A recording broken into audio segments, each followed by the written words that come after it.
Hello, hello, hello. Welcome back. Hi. I need to move my camera. Oh man, I just looked. It's it's dark in here. It's hmm.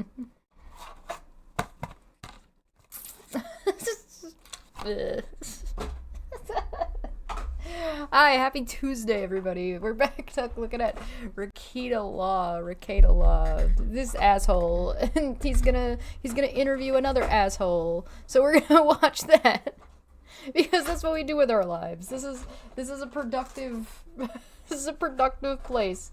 No goofy fun times ever. Uh, where's this stupid ass fucking interview? Where is it? Here it is. The interview from 3 years ago. So at this point, the date on this is... Oh, hold on. What is the date on this? 3 years ago.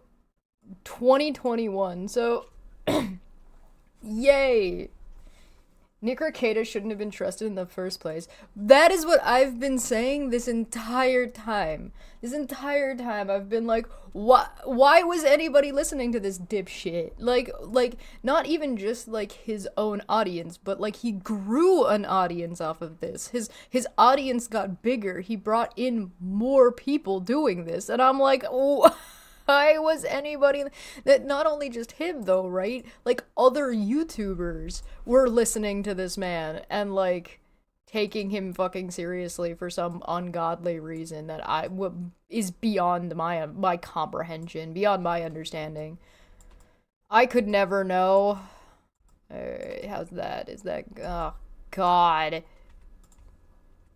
Reset this. Oh my god, everything is chaos. What am I doing? Oh, good god. Alright. Fucking layout shit, I swear to god. Sometimes this shit gives me an aneurysm. Alright, there we go. There. Ta-da! We did it. Alright. I feel like this interview is okay, so today we're buckling in. We are gonna watch this entire thing. It is 4.5 hours long, so get drinks, get popcorn. We are actually going to observe this whole thing. Is my chat cut off? Are you guys, how did that happen? Okay, I'm not, I got a secret. I gotta expose myself here today to you guys. I was futzing around with vMix yesterday evening because I was building all the layouts for Debate Hub coming up, so all of the big conversations that I'm having with like scientists and philosophers and debunkers and people who know what they're talking about over on Debate Hub. Yeah, that's probably why it's messed up. Alright. You're sick? Oh no. Oh, you're home with a sick kid. Oh, okay, well, I'm sorry your kid is sick, but I hope you do okay. Try not to get it yourself. Wear masks, I guess, or is that still oppression? I don't know. I couldn't tell you. Alright. Are you guys ready? Do I need to explain who these people are? I guess I should do that at the beginning of every video. Okay, Nick Reiketa is a dumbass who likes to LARP that he's a grifter who LARPs about knowing what he's talking about and built his career off of this one LARP about this guy named Vic Mignogna, and Vic Mignogna was a relatively popular voice actor in the 2000s. And he's kind of just a creep. And a bunch of people supported him and gave them money, and then he lost his lawsuits for defamation over people saying he was a creep. The end. This is me. I'm up there, actually. Oh, you can't see it.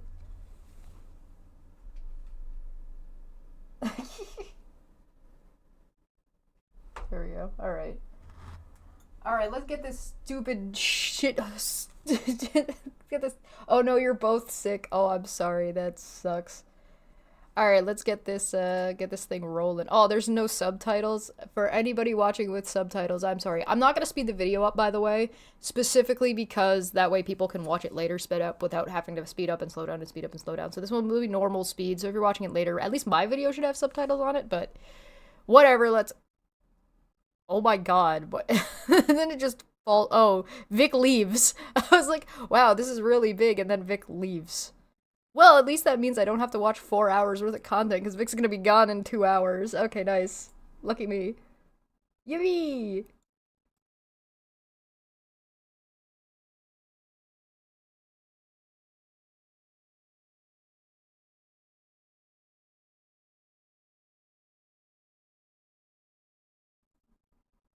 It's on.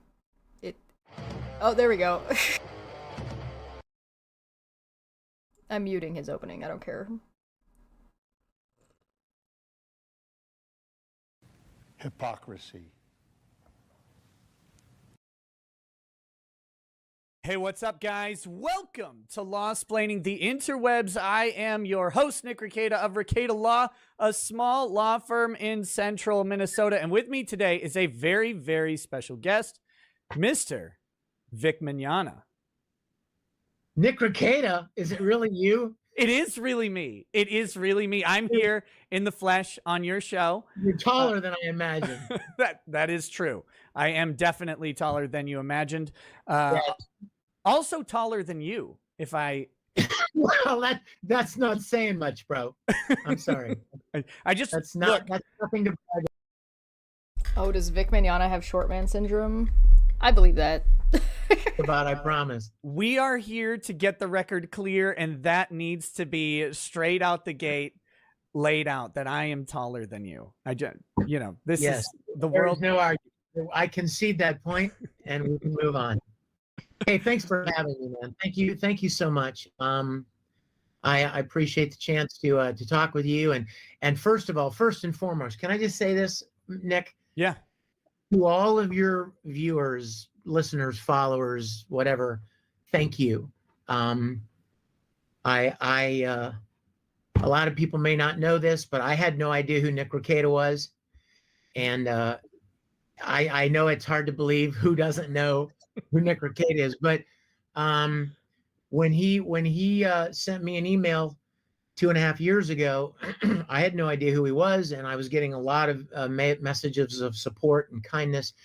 But I want to thank all of the fans out there who have been so incredibly kind and encouraging and supportive. I would dare say that that your support and your encouragement and God's grace, I would say, are the things that kind of kept me above water and kept me going through some dark times. So I just wanted to make sure, first and foremost, Nick, and thank your audience and anyone out there that was a part of that support. Thank you so much. Well, that was long-winded. All right, yeah. So for anybody who thinks that the fan base of Nick Reiketa and Vic Mignogna don't have anything to do with what went on, there's your evidence that it absolutely did. Likely this lawsuit wouldn't have happened, and a whole lot of harassment would not have happened had Nick Reiketa and that umbrella guy and the whole cabal, I guess, of people been running around encouraging and like the audience of these people are considerably responsible, as there's a conversation to be had about like how much responsibility a creator has compared to like for what their audience does. And in this case, you can pretty definitive, and there's wiggle room, there's some gray space where it's like but in this case, you can say that there was absolutely calls to action. There was absolutely people wanting this to continue, wanting it to cause harm on other people. There was a lot of that going on. But here is Vic Mignogna ostensibly telling you that, yeah, without Nick Reiketa, this lawsuit, and Nick Reiketa's fan base, this lawsuit wouldn't have happened and things would not have gone in the direction that it did go in. Yeah, they're okay. They're okay. They're a decent lot most of the time. No, they're great. And I was, the funny thing, you said you didn't know who I was. I don't know if you know, but I barely knew who you were. Actually, I didn't know you by name. I'm not surprised. But see,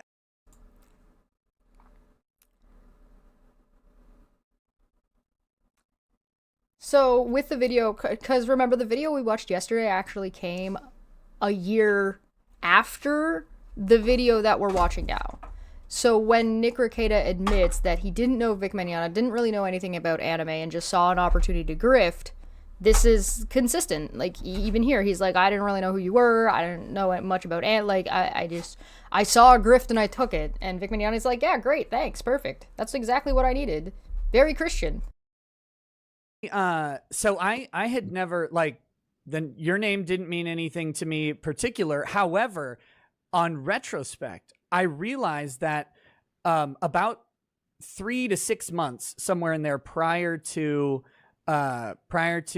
this whole thing starting, and we're going to get to that in a little bit, but that I had actually seen a video of you, and It wasn't me. It was no, it was a video on YouTube, and it was very short, and it was just this is the voice of Broly doing the Broly yell at a convention, and I was like, oh, Broly's awesome. I like Broly, and so I watched it. And I was like, huh. There's the guy who did Broly. That's neat. Never knew who that was. And then that was it. But I had even forgotten that I had watched go that. to dinner. Yeah. Right. And so then I was like, oh my God, yeah, I did watch that video. I have seen him before, I guess, in some theory. But somewhere, it was somewhere in that large brain of yours, I'm sure. But it doesn't surprise me. It doesn't surprise me at all that you didn't know my name or didn't know me. I promise you, I have never said the words, do you know who I am? I would like to point out that Tug is getting tagged in the side chat here. So that umbrella guy, I didn't see him, but I saw somebody tagging him.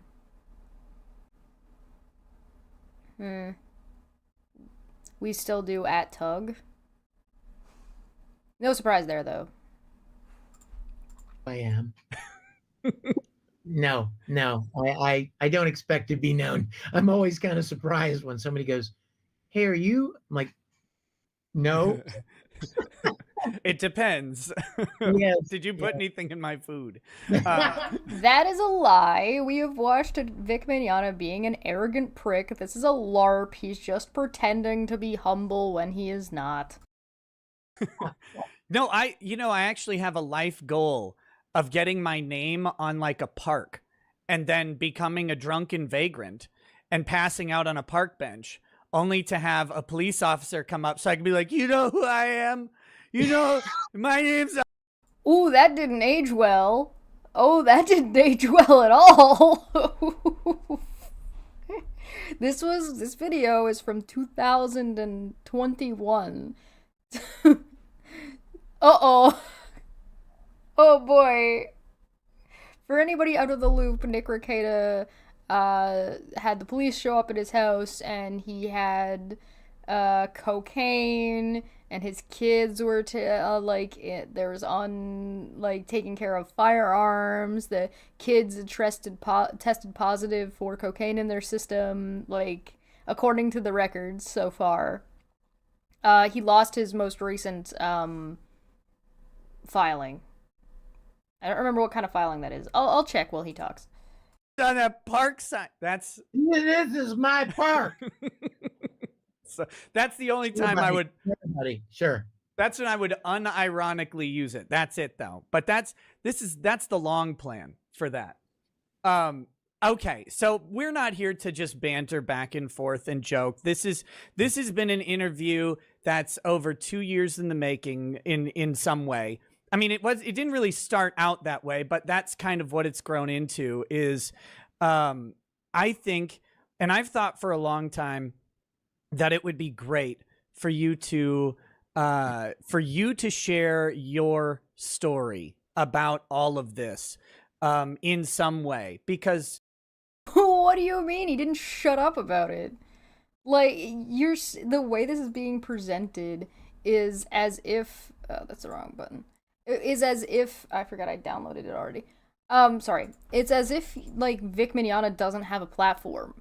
He does. He has his own Twitch channel. Like, he didn't shut up. He has his own Twitter. He has his own, like, he does have a space to go and talk about this, and he did the entire time. So to try to sit here and act like he oh, well, we just want you to tell your story because otherwise you wouldn't have some kind of opportunity is disingenuous. A lot of people have kind of followed along, people who knew you very well, had seen you at conventions, had followed your work.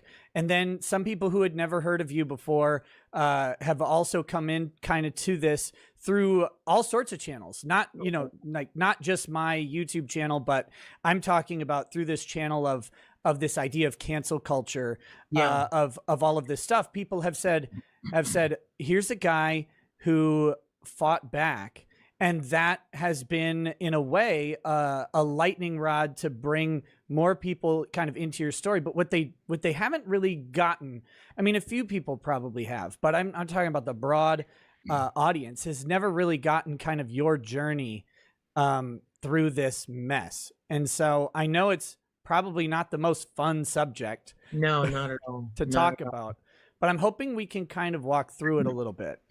And you know, I want to say, I mean, I guess this is fine, but like to be bitching and moaning about cancel culture and to say that he fought back as if he built this movement on his own when he very clearly did not, right? Like, he very definitively just told us that he wouldn't have done any of this stuff if it wasn't for Nick Reiketa and friends and audiences bolstering and having him do this, which, you know, ostensibly kind of makes me think that it wasn't the right move in the first place. That's just folding to peer pressure is all that is. So, like, I mean, I guess, but it doesn't exactly, they're trying to portray Nick like he's some kind of hero for the people against cancel culture, and he lost all of his appeals. His lawyers were, like, Ty Beard was incompetent, and they didn't even, when we watched when he ended yesterday, he didn't even know what Vic Mignogna was even being accused of. Well, that's a really hard question. Oh, is it? Is that a really hard question? Fuck's sake. Maybe this video they'll know what he's being accused of. Say it was in my mind, even back then and even now, it was never about fighting back. It was about trying to survive. It wasn't like, how dare you do that? No. You know what? I can tell you and all of your listeners and viewers, I didn't want to do this. I sat in my living room 2.5 or so years ago with close friends, and who is now my attorney. He was not at the time. And I sobbed because I didn't want to do this. I did not want to do this. These were people that I thought were friends of mine. I was still in some kind of a crazy funk that this has to be a misunderstanding. This has to be. Right. These people that I've worked with and done conventions with, and I've directed them and they've directed me, and they're... I agree that it's a misunderstanding. It's Vic Mignogna not understanding or misunderstanding what consent is.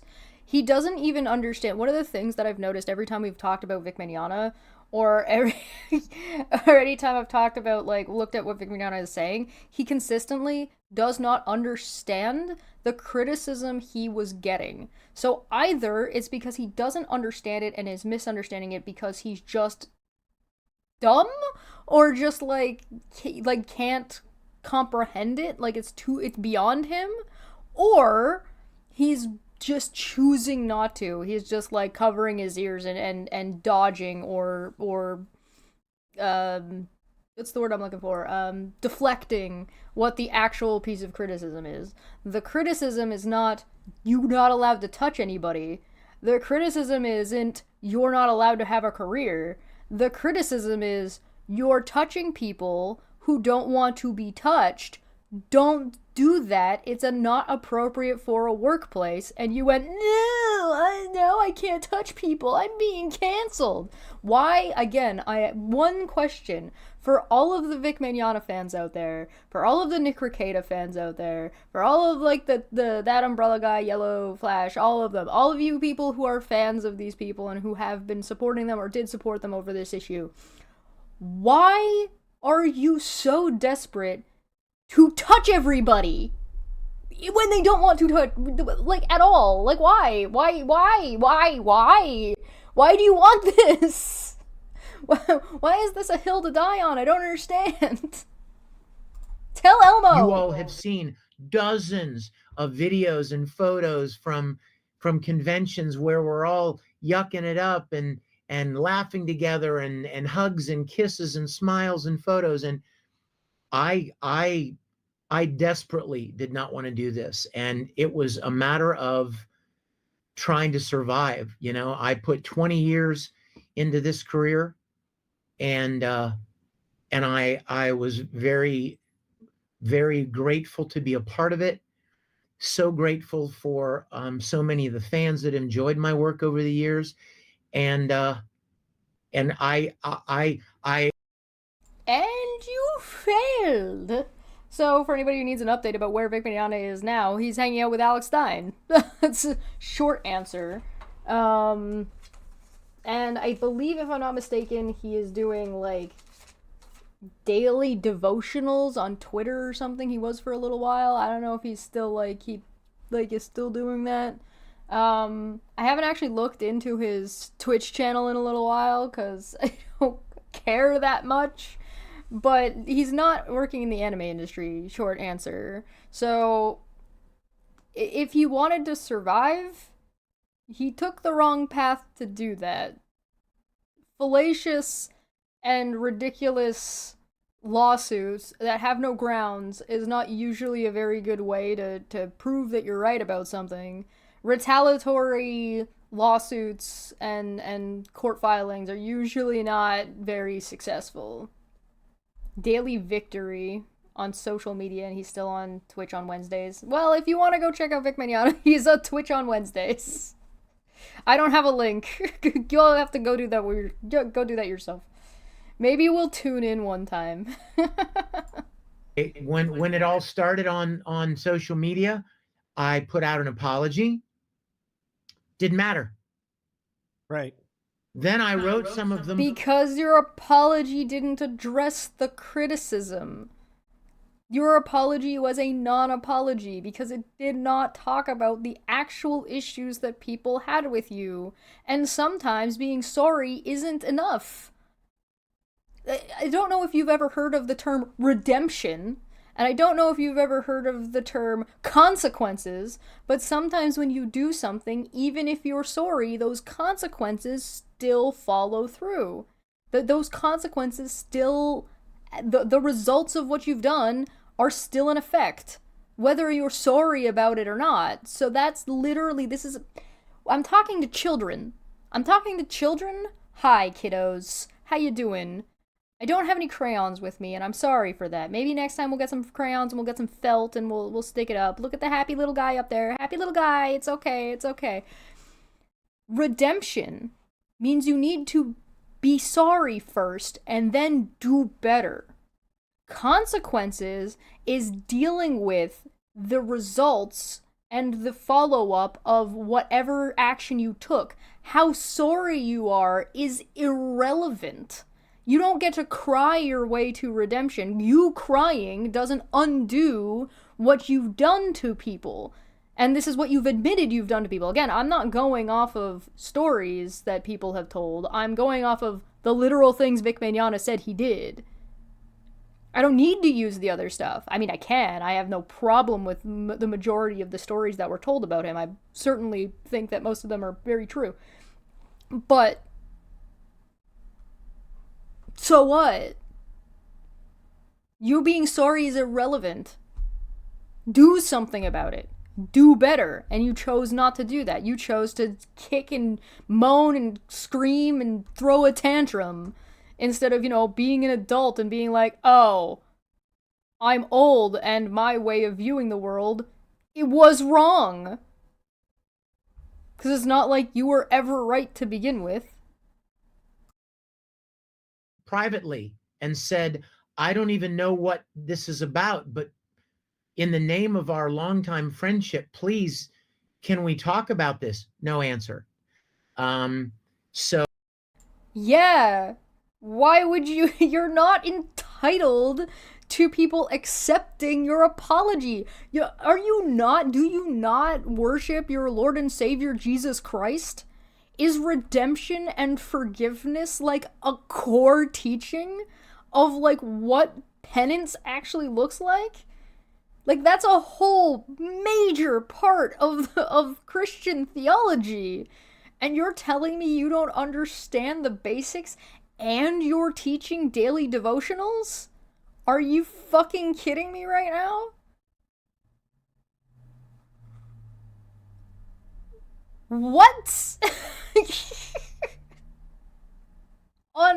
Unbelievable. Unbelievable. So I kind of felt like I was left with no alternative, no other possibility. Really? You didn't even consider that you could have been like, oh, maybe I was wrong. Maybe my behavior doesn't mesh well with today's day and age. Maybe my behavior is problematic. You didn't even consider, like, just not? Just not was an option. Just accepting that people you thought maybe liked you didn't like you. And yeah, that can hurt your feelings. That can suck, right? I think everybody can understand or empathize or sympathize with the idea that, like, having people that you thought you got along with at work, you find out that they don't actually like you and they don't want to talk to you, and you try to reach out to them to hash it out, and they're like, they want nothing to do with you. Yeah, sure, that can hurt your feelings. It's also incredibly kind of inappropriate to do that after an HR investigation gets you kicked out, which is, if I'm understanding correctly, what happened.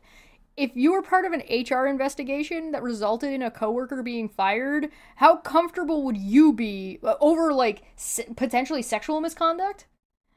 How comfortable would you be with a person who was, like, the investigation resulted in them losing that position in that workplace, reaching out to you in private?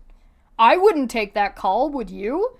I don't think I would advise a friend to take that call either, by the way. Can we like, his behavior that Nick Reiketa agreed with and described, and Vic Mignogna has not said didn't happen, was wholly inappropriate for a workplace. So do you really think, really think that it's, like, a good idea to call those people privately? No. Absolutely not. You want to tell your listeners, did you have listeners or viewers? I guess viewers, right? I think both, because there's some people who, the show's really late at night, and we have a lot of third shift workers and truck drivers and stuff like that. Right. So some of them aren't always. Marsco's clarifying, he was specifically instructed by HR not to contact other people. He asked over email if he could, and they had to repeat themselves and say, as I already said, please don't. What is with people like this? This is the exact same thing with, like, the people we've been watching with the company and their lawsuit that they've been going through. It's the exact same thing, right? The court tells them, shut the fuck up, and they're like, you can't make me. And they're the court, and the court's like, I mean, I literally can, but shut the fuck up. These people have contempt paperwork, and they still won't shut the fuck up. And it's like, Vic Mignogna, you got told off, you got told to leave these people alone, and you still will not respect their boundaries. The reason this is exactly why your apology falls flat. I'm giving real advice right now. This is real criticism and real advice. I'm not just sitting here shitting on Vic Mignogna, although I'm probably going to get to doing that. Right now, take this spot in a bubble. Send this to Vic Mignogna. Sir, if you want people to take your apology seriously, you need to understand what you're apologizing for, and you have to actually accept the other person's answer and their boundaries. The fact that you tried to apologize for breaking people's boundaries in a way that violated people's boundaries tells me you don't know what the fuck you're apologizing for in the first place. Good God. How did this go on for, like, 5 years, and you don't understand this basic human decency of a concept? I am 10 minutes into this, and I am already losing my mind. Good God, these are not fucking difficult. A quote from Monica Rial, apparently, from Peyton Arts says, quote, each time he would apologize and then he'd be right back at it within weeks. Yeah, that doesn't surprise me, because he's not sorry. He apologizes because he thinks apologizing undoes any consequences, not like for him, not the consequences that other people are suffering due to his behavior. This is like so he's so in his own head. He's able to watch, but we got both watchers and listeners, and Okay. I just call them the chat. Okay, the chat. Okay, so I just want to tell your chat that I've gotten, over the course of the last 2 years, one of the reasons that I did not come on Nick's show was because Nick has a particular style. I have no idea what you mean. I don't either, but it's not my style. And a lot of fans would write me and they'd be like, I can't believe you should tell that Nick Reiketa guy to stop being so mean to people. And he's so insulting. I'm like, first of all, I'm not his dad. Second of all, I have nothing to do with his show. And he can say whatever he wants. I have no control over what he says or does. But because I'd heard of your own style of presentation, I was like, I don't endorse that. That's not what I would do. And I didn't want to be perceived as contributing to that. And you and I, bro, you hang out with Alex Stein. Shut the fuck up with your pretentious, fake, fucking moral high ground. I don't swear. I'm a good person. That's a horse shit. And everybody knows that that's horse shit. The only people who don't know that's horseshit is like your grandma. About that, Nick. So, but here's the beauty, and this is a lesson the whole planet could learn right now. People can disagree or have different styles or schools of thought and still get along. Whoa. It's amazing. Concept that just blew all your minds. But it's the truth. And so I appreciate Nick for who he is. And I didn't come on for a long time because I didn't really, I didn't really kind of endorse some of that kind of style, but that's just me and he's him, and live and let live. And the other thing is he promised. The absolute irony of him saying this to Nick Reiketa's audience, as if Nick Reiketa's audience wasn't a major part of the problem of people being harassed. And Nick Reiketa wasn't a big problem. This isn't a matter of, just disagreeing about mundane issues. This is about people endorsing harassment and harassing people. Vic Mignogna just ostensibly explained to Nick Reiketa, Nick Reiketa's audience, and Vic Mignogna's audience that he is okay with harassment. It's not a deal breaker for him.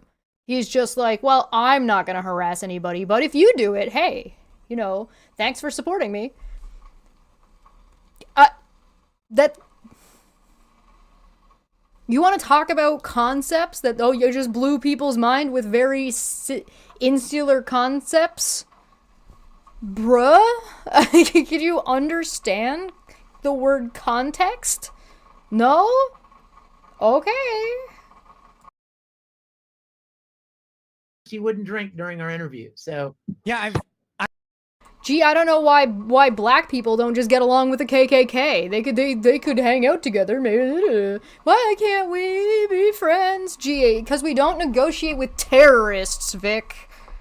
I do have a minor dilemma that I was supposed to bring up before the show, but I didn't really have time. And that is, I have a tradition where I take a shot at every 1,000 likes. But I'm going. Well, this is water, by the way. I'm going to suspend that until after you are off the show, out of respect and courtesy. And one thing that I have told the chat before, this is not an inconsistent rule. Did you invite Mars Girl on to hash some stuff out with her? You said you invite people on if you're going to talk about their shit.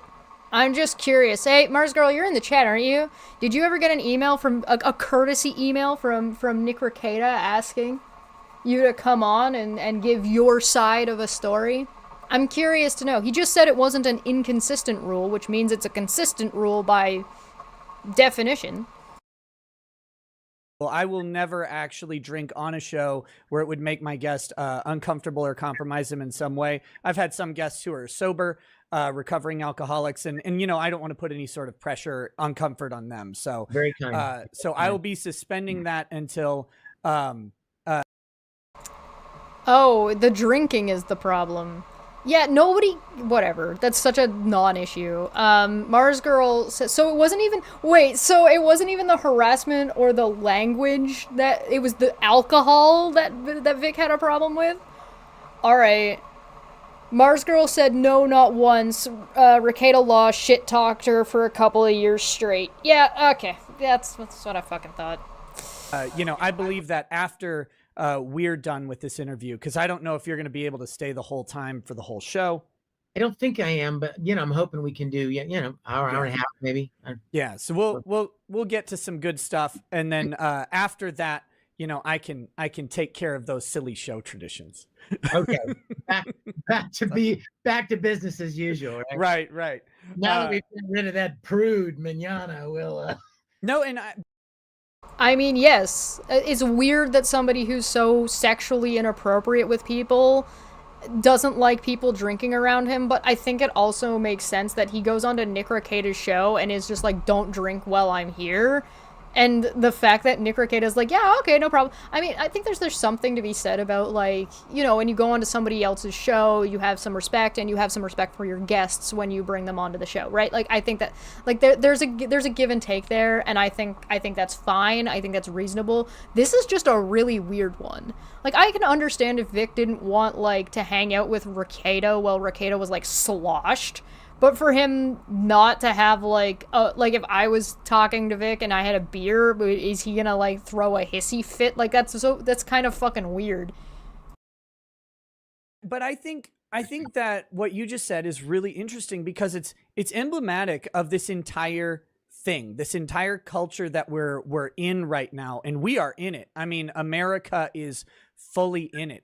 It's this if you disagree with me, you aren't worth breathing anymore. Yeah. And that is the way Republicans talk about trans people and LGBTQ plus people. Yes, that is a problem in America, correct. You don't live the way we want, you don't deserve to be here. You're foreign, you're different than us, then you don't deserve to be here. Yes, that is a very big problem that America is facing currently and was facing at the time. But to try to pretend, like, the way they're presenting this is if it's a both sides thing, and here's the problem, there isn't a both sides thing. This isn't a both sides. One group of people doesn't want you to be allowed to exist, and the other group of people wants to be allowed to exist. There is no middle ground. There's footage in the last couple of years of Vic going to a party at a bar with those right-wing grifters, and you can see him order a drink. I think he didn't expect it to be filmed. He looks so spooked. Somehow, that doesn't surprise me. Yeah, he was at the bar with, and he had drinks and he was smoking cigars with Nick Reiketa and somebody else. I saw a picture of it. I can't remember who. And that is something we've seen grow out of really over the past decade to be something we have not encountered in the way that it's working. I don't know if ever. I mean, okay, so Nick Reiketa's never opened a textbook. He doesn't know what fascism is and has never studied World War II political geopolitics. All right, that doesn't surprise me either. Is Vic gonna correct him on this? We've had animosity and hate in the country. Certainly there are big racial divides and stuff in history, but to have just interpersonal... Yeah, I think it was Ty Beard. Yeah, I think you're right. Political divisiveness, or not even political, but just perspective divisiveness turn into vitriolic hatred so fast. People aren't even allowed to have a personal opinion. Right. And it's crazy. Some things are demonstratively wrong. You know what I mean? There are some things that are just factually wrong, and everybody knows it. But then there are, like, are there? Such as Hi everybody. My name is Chesh. Welcome to my channel. This is my shitting around channel. There might still be some content left over here, which is a little bit more like political and a little bit more educational. But if you go and join me over on this other channel that I do called Debate Hub that I just started, that you should totally go subscribe to and go check it out, I do a philosophy show. Everything that Vic Mignogna said is incorrect. That is not how thought works. That is not how processes, that is not how social constructs or societies operate. There is no one thing that is demonstrably wrong that everybody agrees about. Does not exist. We agree about things as a society through trial and error. If you want to learn about this type of thing on a level that you'll be able to keep up on, don't worry. There's no big we're not throwing around words like epistemology. We're not throwing about which is kind of what he's talking about, and we're not throwing around big concepts like modal ethics. But we are going to talk about these things in a way that is consumable for you. So if you're at a Vic Mignogna level of understanding about philosophy and the way people think and the way thinking is, and what thinking is, come on over. Good God. Name one thing that everybody agrees with is wrong. Name one thing, one action. You won't find it. You won't find it. It doesn't exist. This is a lie. Having a lightsaber collection. Oh, that's very right. But there are other things that are just a matter of opinion. They are purely subjective. And for anyone to say, you don't see things my way, so you need to be destroyed. You need to be crushed. You don't deserve to work. You don't deserve to have friends. You don't deserve. Oh, you mean the way that America's currently treating women? Your body, my choice? That stuff? That stuff that was going on. This was from 2021. And they're complaining that they're just not allowed to have that opinion. Right? Okay. Deserve to make a living to pay your bills because you don't see things my way. That's terrifying. What if that were turned back on those people? Oh, yeah. If the very people, what if the people that didn't agree with them decided to seek to ruin their lives, and it's just really devastating. What do you mean? That's you do that. That's what you were doing. What are you talking about? You'd been participating in that for 2 years, 3 years at this point. Shut up. Good God. Fuck sakes. Really devastating. Yeah, I fully agree. And so I'm glad, I'm very thankful that you came on in light of all that. And I promise not to make fun of too many people while we're talking. But let's I won't make fun of anybody. Let's make that distinction. That didn't age well. Again, I point you towards Vic Mignogna's appearances on Alex Stein. Won't hear me making fun of anybody. So. You may hear it from me. Depends on how much Dr. Pepper I get in me. No, I'm just kidding. So let's roll into this story. I know this is not a great, it's obviously a very dark. All right, I'm just gonna before they move on, I want to point one thing out that people need to understand. And I'm not saying that this is a good idea, and I'm not stating that anybody should or should not do anything at all. This is something that people need to understand about people as just a fact. Violence is always an option.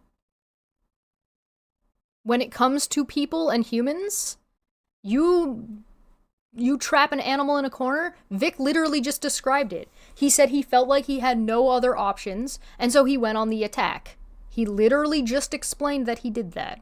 He didn't want to do this. He didn't want to go to court. He didn't want to have all this thing happen, but he felt like he was left with no other choice. So he lashed out and started attacking. So to be clear, violence is always an option. It is not a good option that people should be taking, but it is a fact that that option is always there.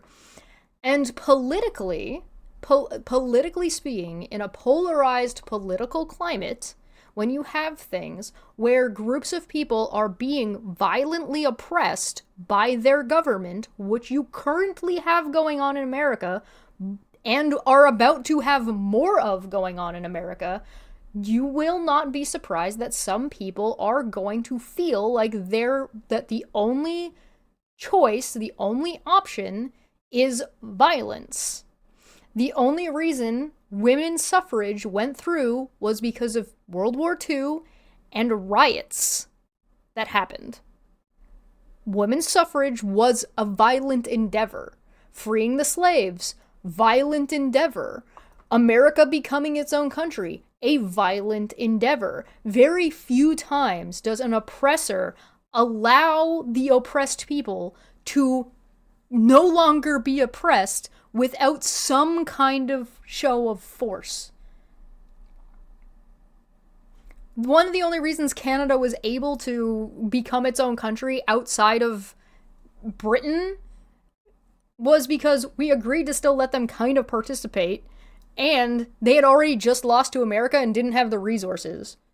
So, like, you have to understand. If you do not understand this, please, if you take nothing away from this, is even in Vic Mignogna's description, that's the direction he chose to go because he felt like he had no other option.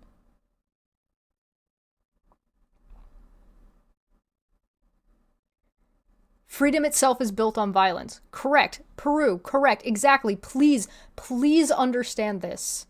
Please understand that minorities, women, like ethnic minorities, LGBTQ people, particularly in the Western world, America, Canada included, but particularly in America right now, want to integrate into America.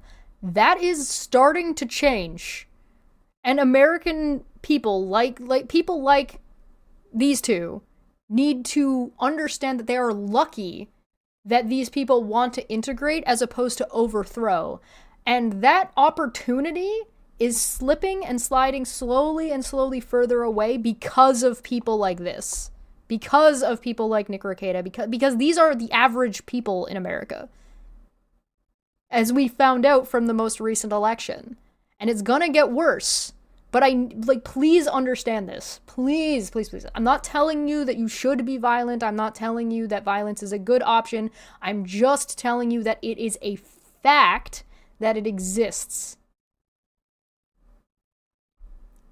And it is always an option. So to pretend that, because this happens in rhetoric and political rhetoric and like rhetoric like these two are having right this very second, where it's just like, well, you have to be nice to people. You can't use me, blah blah blah blah blah blah. It's like, it doesn't work like that. If you pretend that these options don't exist, you're not able to avoid them. And you don't take them as a serious threat when you probably should in some junctures, like in political junctures. But again, violence is also a broad term. It doesn't literally mean just punching somebody in the face. It can mean a lot of different things. There's economic violence, like you can oppress somebody or harass somebody like financially. You can there's plenty of. It's a broad term. Anyway, sorry, rant over. Please, I beg of you. Go on. Dark time in your life, but 2.5 years ago, you're sitting in your living room. You're faced with this choice, and the choice is survive, fight back in some. I don't want to phrase it as fight back, but do something, take some action to try and survive, or really to just allow yourself to be beaten into nothing. Like, I don't even know what the. So I want to be clear with the language here. They're trying to avoid words like fight, but this is why I brought this up. They're saying he's being beaten. He lost a job due to misconduct via an HR investigation. That's not him being beaten. That's not him being treated poorly. That is him not respecting other people's boundaries, being violent towards them by disregarding those boundaries, and then having consequences where he's not allowed around those people and people don't want to be around him anymore. That's not anybody doing anything to him. That's him doing things to everybody else, and then him being shunted out. So he's not allowed to do those things to people anymore. And in response to that, he violated boundaries again by reaching towards people when he was told not to do so. And even if he wasn't told, he shouldn't have had to have been told, because it was a blatantly inappropriate thing to do in the first place. And when they still didn't allow him to violate their boundaries, he went a step further and tried to go through the court system and dragged all four of those people, if you include Mars Girl, which I am going to include in this scenario, tried to just drag them through the fucking mud and accused them of doing all kinds of shit to him, including, like, violent descriptors. The violent person here isn't Monica Rial. The violent person here isn't Jamie, or Ron, or Mars Girl. The violent person here is Vic Mignogna completely destroying or trying to just obliterate people, some people who of which are underaged, boundaries. Because he should be allowed to do whatever he wants. And everybody who was supporting this at the time, that's what they were supporting. That these people should be allowed to do whatever they want to anybody regardless. Your body, my choice. That's what this is. Particularly because this was against women. This was specifically directed at women. Remember, they brought up the Me Too thing. They brought up how, like, all of these inappropriate sexual innuendos in the workplace, all of this inappropriate content, lacking consent, was all directed at women. This is the early stages of Your Body, My Choice. It's a little bit later than early, but you know what I'm getting at. Do you see what I mean? There is violence happening here in this stream, and it's directed at women, and it's directed at specifically anybody who told Vic Mignogna no, because how dare they tell Vic Mignogna no? Do you know who I am? You know you don't literally have to say those words to be a prima donna, right? To still imply it? To still behave that way? Yeah, personal accountability. Never heard of her. The alternative is, Well, frankly. at that point, Not accepting the consequences of your actions and responsibility for your actions. That's the other option. Of course, neither of you see any other option because you're not capable. You're pathetic. You're pathetic losers that do not own up to your actions, do not accept the consequences of your actions, and don't give a shit about fucking anybody else, so you can do nothing but cry victim about, oh no, my actions have consequences. Somebody told me no. Disgusting. Disgusting. I don't know if people really know the timeline, but the point at which I decided that I had no other alternative was it had to have been at least, I don't know, maybe you know better than I do, but it's kind of a blur to me, but it had to have been at least like February or March, maybe. I don't remember exactly. It was if you weren't in contact with him, but how would he know better than you what your breaking point was? Side note, could that have anything to do with the GoFundMe having a specific amount of money in it that made legal options more viable for you, Vic, because you wouldn't have to pay for it? Except now you have to pay for it because there were consequences to losing, weren't there? This is so fucking incredibly transparent. Things kind of started in motion in mid to late February, but I don't know that anything was fully solidified, and the lawsuit itself was not filed until something like April 17th or something like that. It was well into April. Okay, and the online attacks started, I'll never forget it, January 16th, the day the Broly movie was released in theaters. Right. I've often found it funny that, that opposing counsel like. That's just not accurate. That's just when these things were talked about for ages. We all know this. It's just when the Broly movie came out, people were able to notice it more because it had more eyes on it. So not recognizing the difference between those two things is telling. likes to say, you're just bringing this lawsuit to silence them. Are you kidding? Are you kidding me? Silence them? Yes. They Yes. Yes. That's exactly what it is. Correct.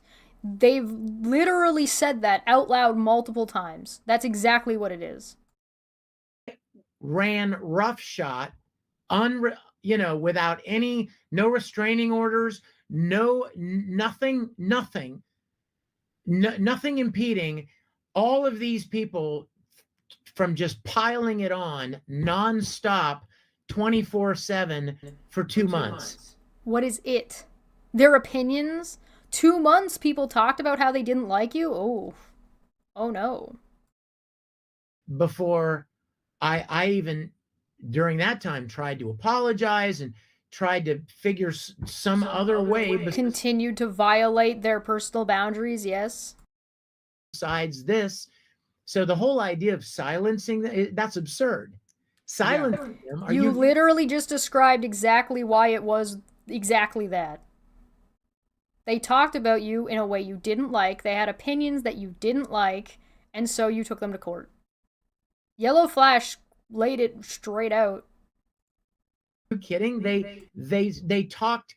So, the people that had the least to do with any of it were tweeting 400 times, a month. Like, I don't even know how you do that. But The 400 is not a lot. But yeah, you're literally saying that people talked and tweeted and were talking to each other. And so you filed a lawsuit against them. So what else did they do? What do you mean? You could have filed restraining orders instead of defamation. That you just explained what that was a different option that you had. By the way,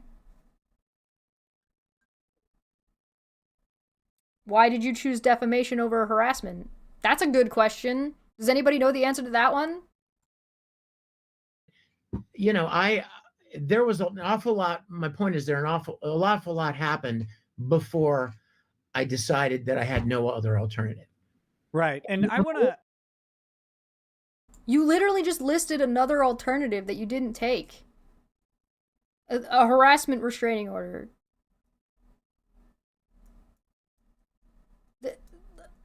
It's not like these people were making content about you either.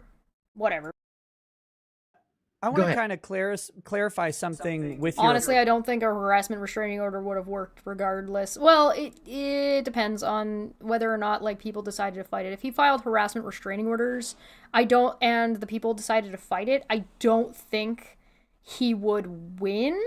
But if they were just like, okay, whatever, I don't care, then sure, yeah. Apology. The apology, the way I read it, had nothing to do with any of the accusations. I think in that apology, and correct me if I'm wrong on this, you're acknowledging that there's probably people in your life that you have wronged in some way. Yes, absolutely. And just acknowledging the general flawed nature of being a person. Like I can hardly get through a day without feeling like I did something just a little bit wrong. Like maybe I wasn't nice enough to the person at the checkout line even. Right. That's a lie.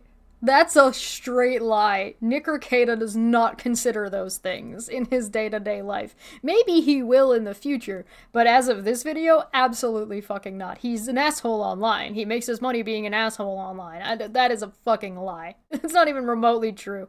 That's why he picked something so weirdly generic. What does it have to do with, yeah. So, oh, good God. On the other hand, though, just never mind. We have this, dynamic interaction, and sometimes you slight someone you don't really intend to. But it didn't have anything to do with what was being levied against you. Well, yeah, exactly. It didn't? Sorry, you're saying that the apology that he made, that he just brought up as an example as to how he was trying to resolve the issue and deal with it, actually had nothing to do with any of the accusations or anything in the first place? So then what was...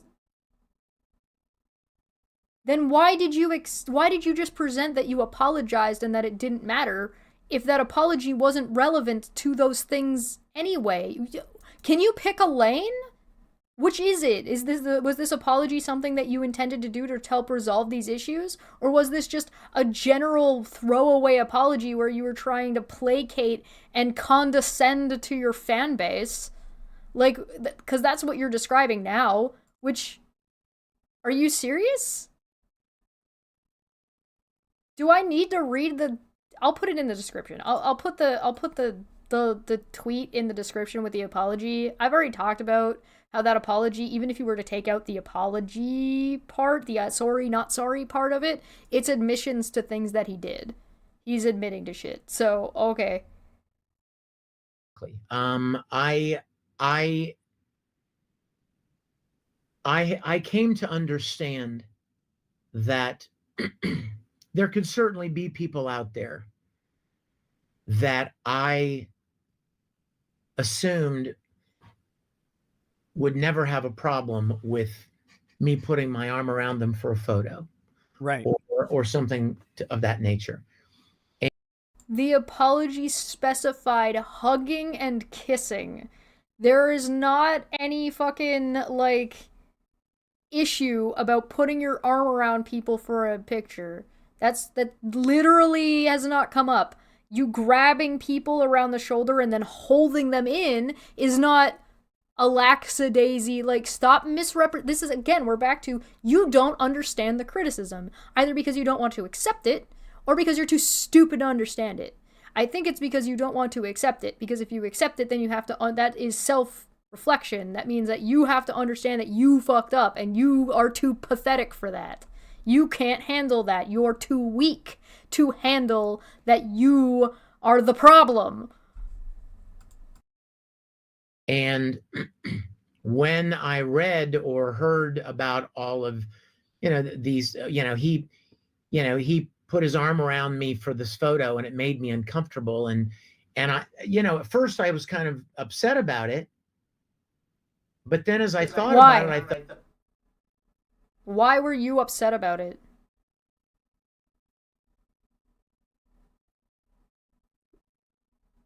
That's knowing why you were upset that somebody felt uncomfortable with you putting your arm around them, regardless of how innocent the action may or may not have been, would be very, very telling about what your deal is, you fucking weirdo. I thought, you know what? I have no interest in hugging somebody who doesn't want to be hugged. Right. I mean, for God's sake. Then why are we here? Then why have we been discussing this for years? Why did you go to court? Why are you both arguing for hours and hours, and multiple YouTubers for streams upon streams upon videos as to why you should be allowed to touch people who don't want to be touched? Why are we here?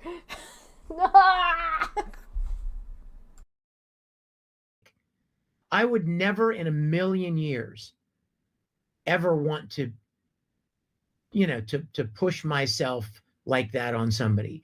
If any of you have ever been to a convention, 99 out of 100 people are fine with hugs from their favorite voice actors and industry people and taking photos. And so it's very easy to get into a rhythm of hugging people and taking pictures and stuff.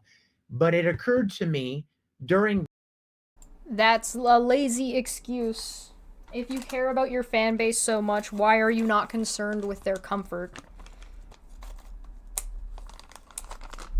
If hello? Duh. That I should not assume that everybody is okay with it. And if anyone has ever, and I actually can count on one hand, of the tens of thousands of people that I've taken photos with over the years, I can count on one hand, Nick, and I'm not kidding you. I can count on one hand the number of people that said to me, hey, I'm good without is it okay if we don't hug? I'm good without a hug. And what do you think I say in those? Oh, come here. No. Yeah, I think you viciously, of course not. Of course What not. I've said is, sure, man, And absolutely, no worries. And we take the picture. Right. So, but I came to the realization that there are people that may not feel comfortable expressing that, or with that kind of a show of kindness or affection. And so so I apologize to those people that that I had completely not intentionally hurt. And you know what? I mean, if you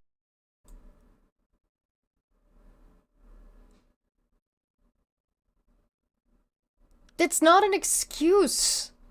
You being lazy isn't an excuse. You deciding you want to set up a toxic fucking relationship with your fan base is still a you problem. So like the what are they called? The fucking shit, he has like a name for the Riven Bull Rangers or something like that. Like he has an incredibly toxic relationship with his fan base. Like very parasocial. And he said this before. He said this sometime between point A and point B, like recently. I want to say as recent as last year, where he said he treats his fans as if they're family. Don't do that.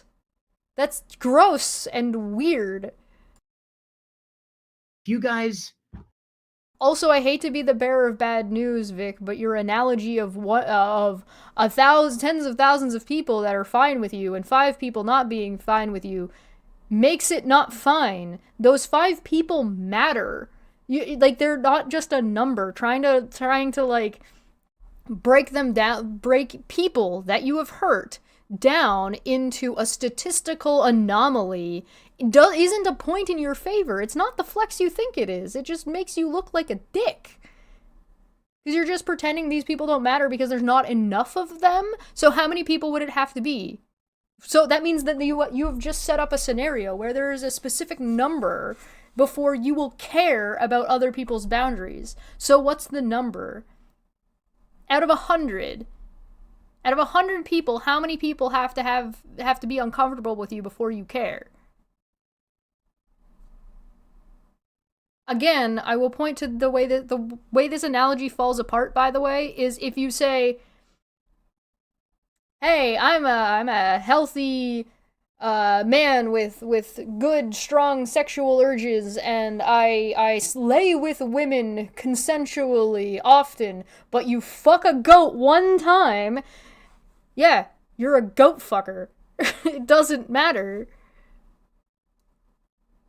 So, Vic and Vic Mignogna fan base, how many people have to be uncomfortable or treated poorly by Vic Mignogna before you care about the way people feel? It only takes one. I can make the analogy more grotesque if you would like. It doesn't have to be a goat. Don't stick your dick in the pudding? Like, this isn't difficult. Again, why are you arguing so hard for it? You just said you don't want to hug people who don't want to be hugged, and now you're sitting around making excuses as to why you should be allowed to.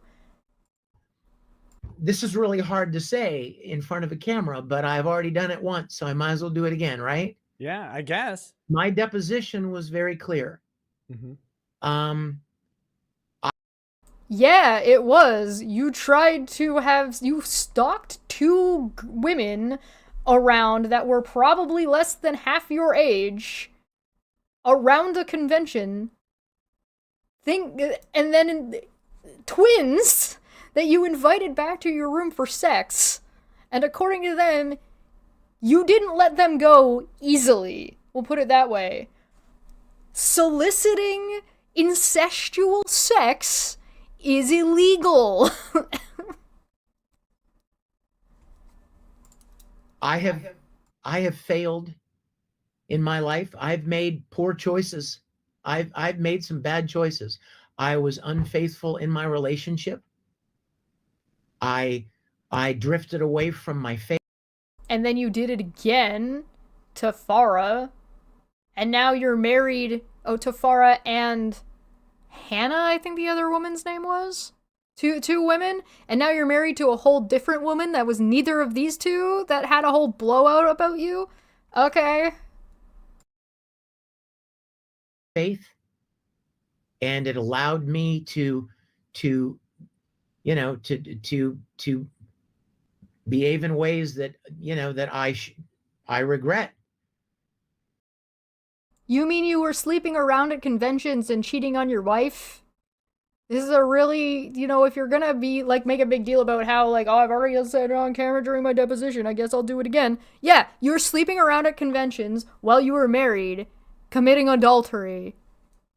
And then you weren't married, but were still sleeping around and cheating on women you were with. This is an established fact that you also admitted to. So now you're married again to none of the women you were sleeping around cheating on, by the way. Good for them, by the way, if they're out there. Good for you getting away from this fucking creep.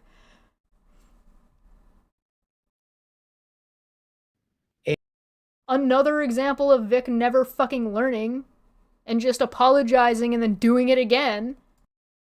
And I'm ashamed of some of my actions. I'm incredibly ashamed and remorseful about my unfaithfulness in my Then relationship. why did you do it again? Oh, good God. Whew. He called himself a Christian while he was cheating on other women. Yeah, he calls himself a Christian as an excuse to keep doing more shit. But there's a difference between that and the people that attacked me online that I have never done anything to rise to the... That's definitively not true.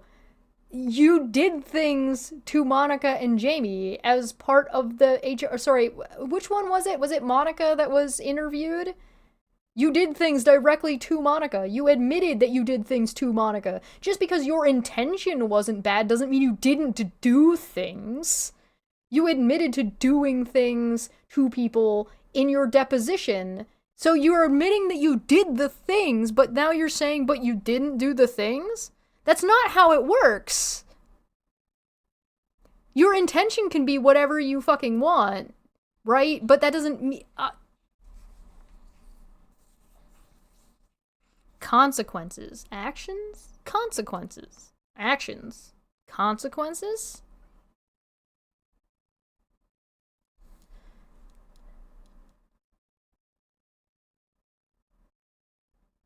When Farah turned on him, the woman he was dating turned on him when she learned he was cheating on her, he did a live stream insisting that she should forgive him because God tells you to forgive people. Oh, he did one further than that. I covered this one. He also said that it's really easy to love people when you love them back, but when they don't behave in the way that you want to, it's a true test of whether or not you actually love them. Ostensibly telling Farah and his fan base that Farah should just bend over backwards and love him anyway, regardless of how he treats her. Which is so fucking stupid and toxic and caustic and disgusting. This is a man of God saying this. Because you'll notice whenever Vic Mignogna is preaching about his faith or talking about his faith, he puts himself in the position of the way you're supposed to view God and not the way you're supposed to view each other.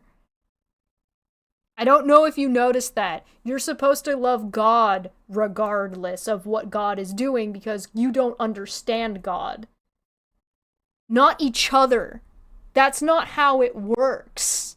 But he puts himself in the position of God and expects people to treat him the way to be godly is for everybody else to treat him like he is God in the scenario. Every single time. Go watch, it's fucked up.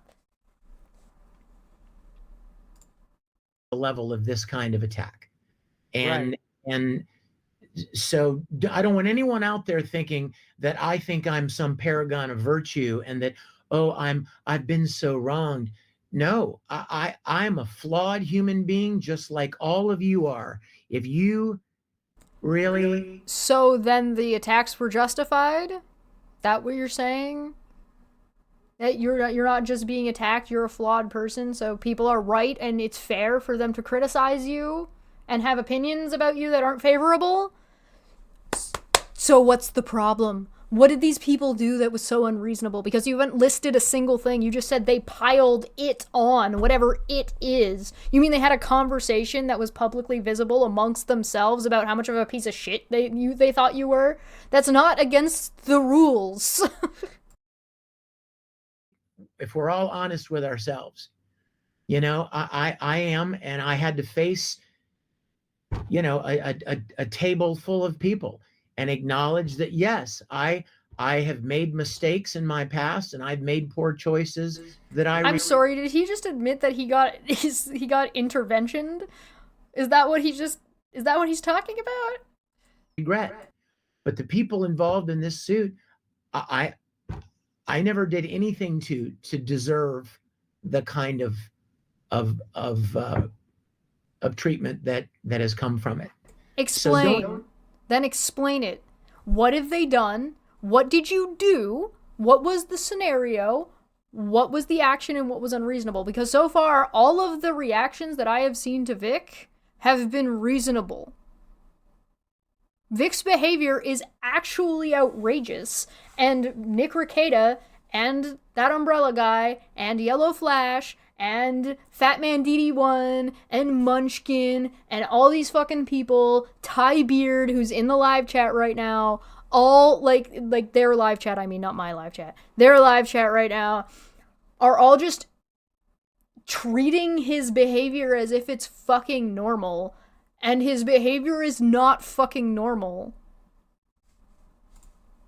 Don't anyone think that I'm trying to set myself up as Mr. Clean and squeaky and perfect and, oh, poor pitiful me. I don't feel that way at all. Yeah, I've never actually gotten. So are you a victim of these people or are you not?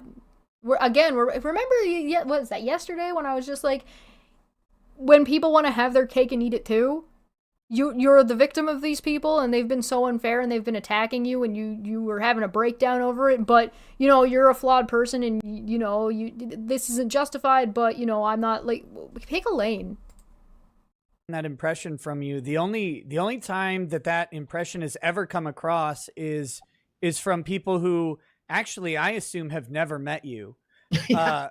Because it's like, the first time I met you was at Anime Matsuri, which was 2 years ago in Houston. And Right. that's Right. coming up again. And Yeah. I'm very much looking forward to it. Me too. And that was the first time I've ever met you. It took me about 5 minutes, right, to go, okay, yeah, like these people have never even met him. Like whenever when people are talking about coming across as like an arrogant or haughty Christian, I'm like, yeah, I don't, I've.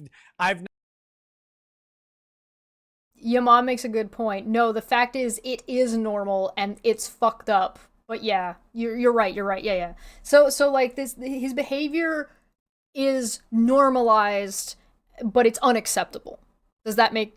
I think that's a little bit more of a clear way of saying it. Vic Mignogna's behavior and all these people are responding to Vic Mignogna's behavior because it is normalized behavior, but the behavior is outrageous and unacceptable and should not be the norm. And shifting out of that norm offends people who benefit or like the norm the way it is. So you should ask yourself then the question, why do these people want this to be normal? In what way did these people benefit from this atrocious behavior being normalized? And we are back down to this core question that I think we might have actually gotten the answer to now, 2 years, 3 years later from this stream. Your body, my choice. People like this do not think women are people. We have fallen so far back on the intellectual conversation scale that we can't have any other conversation. We have to start with, what is a person? Define what makes a human a human. Define that. Okay, then by what definition are trans people not people? By what definition are women not people? By what these people want to, greed, exploitation, they not viewing women as people, your body, my choice. That's what this is. That's all this is. That's all it ever was. not seen a shred of that. And That breaks my heart. That breaks my heart. Well, I think what it is people, the thing that hurts my heart about it is that I think those people have been hurt by Christians in their own life. Yeah, I right? think you're right. I think they have people in their lives that have given them a bad taste in their mouth about what they think Christians are. In fact, you know what? A lot of the things that I have ever shared at conventions are precisely to address that. Yeah. That I don't yell and preach at people to get baptized and go to church and fall on your knees and bang your Bible around. Nope, nope, nope, nope, nope, nope, no. You do not get to hide behind people having bad experiences with Christians as an excuse to obfuscate from the problem people have with literally just you and your behavior in very isolated incidences. Because I would like, as much as this seems to have been blown out of my fucking, like, blown out of proportion and arguably, or like blown up into a big public discussion in space, these are very niche interactions between Vic Mignogna and a handful of people. You don't, like, and I have a different question, both of you who are supposedly these good Christian people. What the fuck is your problem? Do you not think that maybe so many people having bad experiences with Christians is maybe a problem with the institution of some of Christianity? And then maybe the institutions need to be adjusted and changed, as opposed to everyone else not just judging you for your behavior and actions, which is definitively not Christian-like? Nick Reiketa and Vic Mignogna are not good Christians. They're not even trying to be good people. They're using Christianity as a smokescreen to get in with people who are good people, who identify as Christians, so they have this bubble. Okay, this is a bubble of identification, right?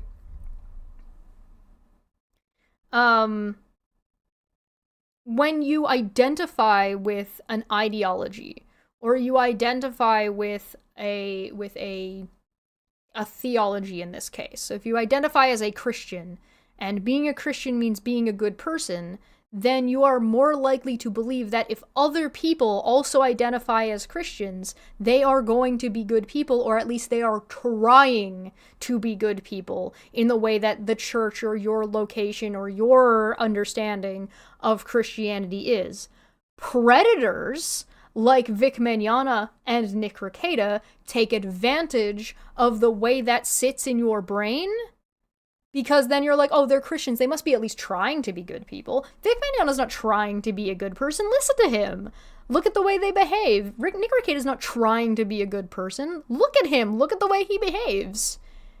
But that ideology, that identifier, that identity sticks in your fucking head way more than you think it does, even if you are or are not a Christian. I'm not sitting here shitting on Christians. Some Christians are great people.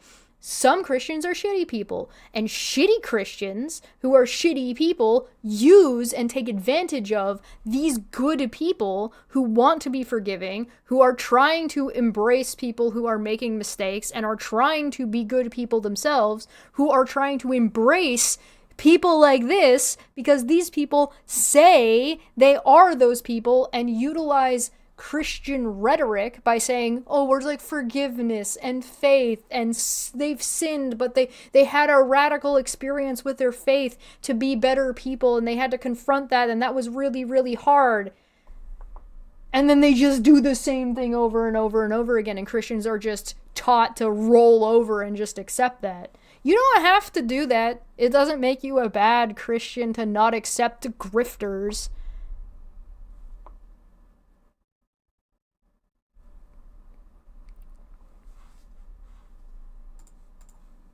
My message has been, and you go and you watch any of the videos of my little Sunday morning things, my message has always been this. Very I sexually harassed people in my workplace. I'm trying to do better with my faith. Tee-hee, I'm not perfect. I only kissed underage people without their consent. Tee-hee, because, you know, underage people can't consent, by the way. Duh. So even if the whatever. Simply, God loves you and wants a relationship with you. He doesn't care what color your hair is. He doesn't care what you've done. He doesn't care what you thought of doing. He doesn't care how. That's not true. Jesus very much does care what you've done and who you are. Jesus famously threaded and made a whip to beat the shit out of people grifting in the church. Do you not read your Bible? God is vengeful in the Bible. He very much cared. He wiped that. If you believe the Noah narrative literally, then God wiped out the planet. Except for like 7 people? And 2 of animals. Most of them, but not all of them. Depends on who you ask. Who the fuck are you talking about? You know what God loves? Repentance. When you are confronted that you did something wrong and you ask for forgiveness and repent. Vic is just forgetting the repent part.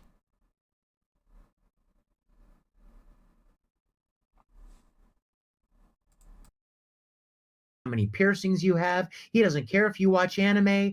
He loves you and wants to relate. I never talk about denominations or open your Bibles and fall on your face. No, there's never. Maybe you should open your Bible and actually read what it actually says, you fucking false prophet by no other term. Good God. Mars Girl said, this is why I hate that video of him addressing those Christian protesters outside of the convention, because he brags about how much scripture he can quote, but doesn't actually acknowledge the ugly biblical shit. Yeah. Yeah. Okay.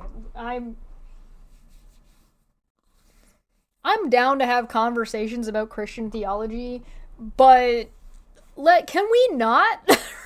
Like, sorry, don't need Mars Girl or anybody in here. I mean, like, Vic. Vic, why?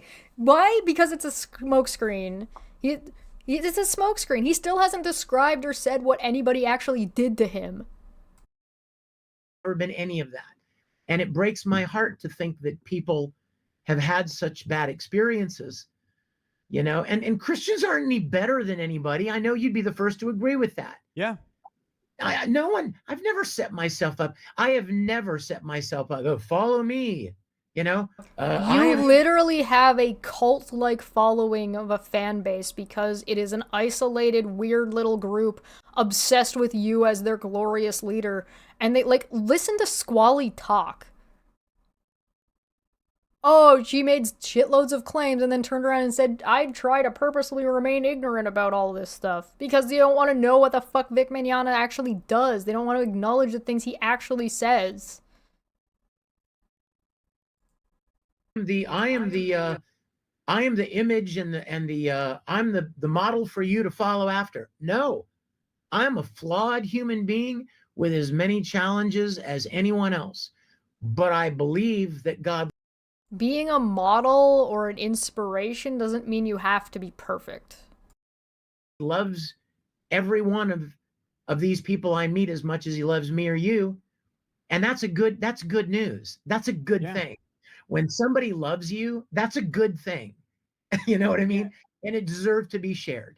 There's only one unforgivable sin that I've ever heard of, and it's the pants that you wear. I mean, that's and it. That's one, and I refuse to give that up. That's a bridge too far. Vic is insult Jesus. Okay. Speaking of, I will die on that hill. Okay, speaking of, you mentioned people in this lawsuit that you've never done anything to rise to any of this sort of things, and there's one person in this lawsuit that I feel like you alluded to, so I want to bring up something. And you mentioned someone tweeting hundreds of times in a month, who you who does not know you very well. Yeah. Can you that I'm guessing is related to Ron Toye, who's been one of the most vocal and persistent critics of you. But so what I'm wondering is, I accidentally admitting that they're critics and therefore not tortious interference and therefore not defamation. Oops. I know you've known Monica forever. You did tons of shows with her. You worked with her in studio from time to time, stuff like that. And she's been dating Ron for a long time. How much time have you spent like with Ron? I mean, I would assume a ton, right? No. I don't know why. What is it? Bring your boyfriend to work day? What are you talking about? Why? Did they hang out outside of work? I doubt it very much. You would assume that. Because I'm just setting you up for the question. Yeah, it's you know what? It's really hard to believe. You mean you're poisoning the well and asking a leading question on purpose to make it seem like Ron is being unreasonable and having opinions that he doesn't have a right to have because he didn't spend enough personal time with Vic Mignogna, which is literally insane and not how anything works? By that regard, why is Nick Reiketa talking about anybody ever? Like, why is he talking about Monica? He's never hung out with her. Why is he talking about Jamie? He's never hung out with her. Why is he talking about Ron? He's never hung out with him. Why does Nick talk about Mars Girl? He doesn't hang out with her. Why does anybody criticize the president? They don't know him personally. That's not how this works. Someone could have so much to say about someone they haven't spent 10 minutes with. The only time I've ever been around Ron, I have seen far more than 10 minutes worth of Vic Mignogna content, so I guess I qualify. Has been at conventions that he's been at with Monica. Right. The only time I've ever even remembered seeing him. Then why did you think you were friends with these people? She was dating him forever and you barely talked to him? And the only time you ever saw him was at conventions? You mean work? So you were never friends with these people. Did you actually think you were friends with these people, or is this just another LARP that you're just like, oh, I thought we were friends? It's like, you never fucking thought that. How many times, Vic, did you ever hang out with any of these people outside of a work setting? Did they ever invite you out for drinks or anything, ever? Him was if Monica and I were guests at a convention and he was with Monica. And this is literally about the extent of most of the exchanges. Hey, Ron, how you doing, man? Good, Vic. Have a good time. Have a good flight in. Yeah, man. How about you guys? Everything going? You gonna do anything fun while you're in town? Well, I don't know. We may stay a day or so. Like, that's it. Yeah. The end. Then you weren't friends. Fuck you. Well, And I know Ron is watching this, and Ron, you know that's true. In fact, he wasn't even around. I mean, how long have they been dating? The stories that have been told predate him, and he doesn't have any story with me. Oh, you mean these stories existed about you and you had this reputation for a long time? Oops. Did he just slip that one up right there? Did anybody else catch that? He accidentally just admit that there were stories about him being inappropriate with people way before the fucking Borley movie came out? You dumb motherfucker.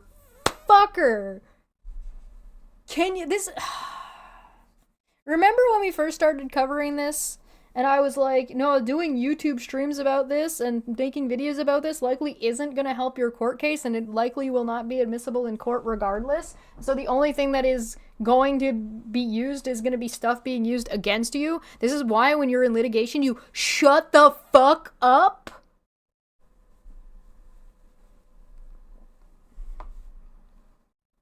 The fact that he said that while addressing Ron directly is the dumbest shit I've heard so far in this video. Like, he's in litigation with this man for defamation and then addresses him directly on a stream and says that these stories and this about him, thus his reputation, existed before this guy was even around. You just destroyed your entire case. If you had one, it's ruined. And you ruined it while you were talking to a lawyer that was helping you with your case.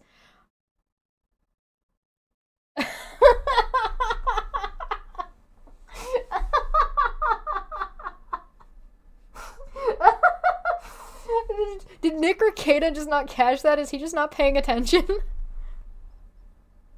Anybody in the chat? Anybody in the chat? Nope. Okay. Yeah.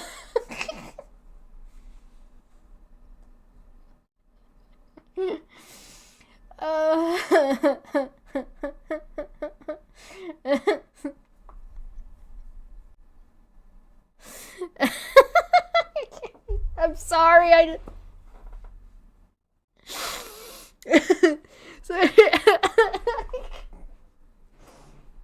oh, I'm dead. I'm really sorry. I might have to pause for a second. That's actually insane.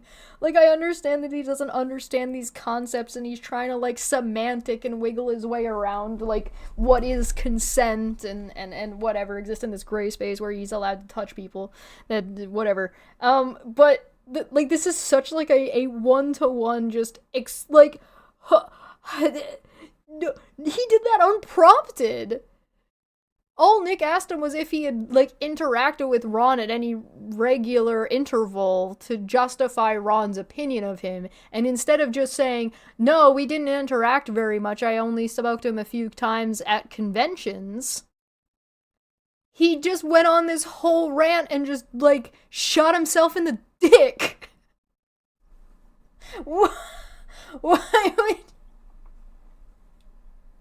I haven't seen this before, by the way. This is my first watch of this, and I was like, what?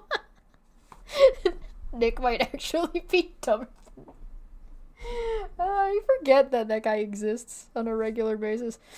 I've got people having bad experiences about me since 1989. What do you think about that, Ron? Like, what? Why would you say this? It's not even like him and Nick are having this conversation like at a bar somewhere or at a restaurant just between the two of them. This is a live stream.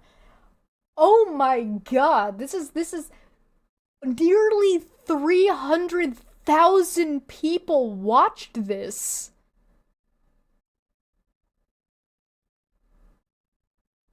I like this only because, look, what?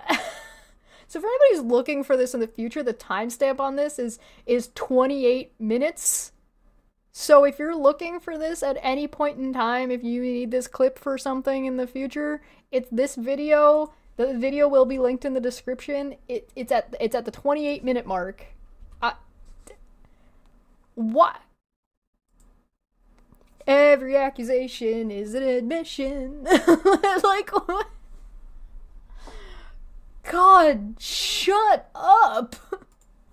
Why would a lawyer, by the way, who was helping out with his case, invite him onto a stream while these cases were ongoing instead of telling him to shut the fuck up about the situation? Oh, it's because he's grifting? I've never done anything to him. When I could... We've had very, very casual interaction, like I said, in the context of seeing him at an event or something. You sexually harassed his girlfriend at a work event. Why wouldn't he care? Why, like, doesn't he? If he cares about his girlfriend, he will care that you did that. This is stupid. You're stupid. Stop being stupid. But I mean, the kind of vitriol and viciousness, and not just him. And I'm not going to name other names because I don't want to give them attention they don't deserve. Right. But it seems like the loudest voices, and I'm not joking, The loudest voices are the people that don't even know me. There are voice actors out there that have been merciless in their attack. And as God is my witness, Nick, if they knocked on my door right now and I opened the door, I wouldn't recognize. I don't know them. I don't even know them. And they seem to have so much to say. And the only thing I can.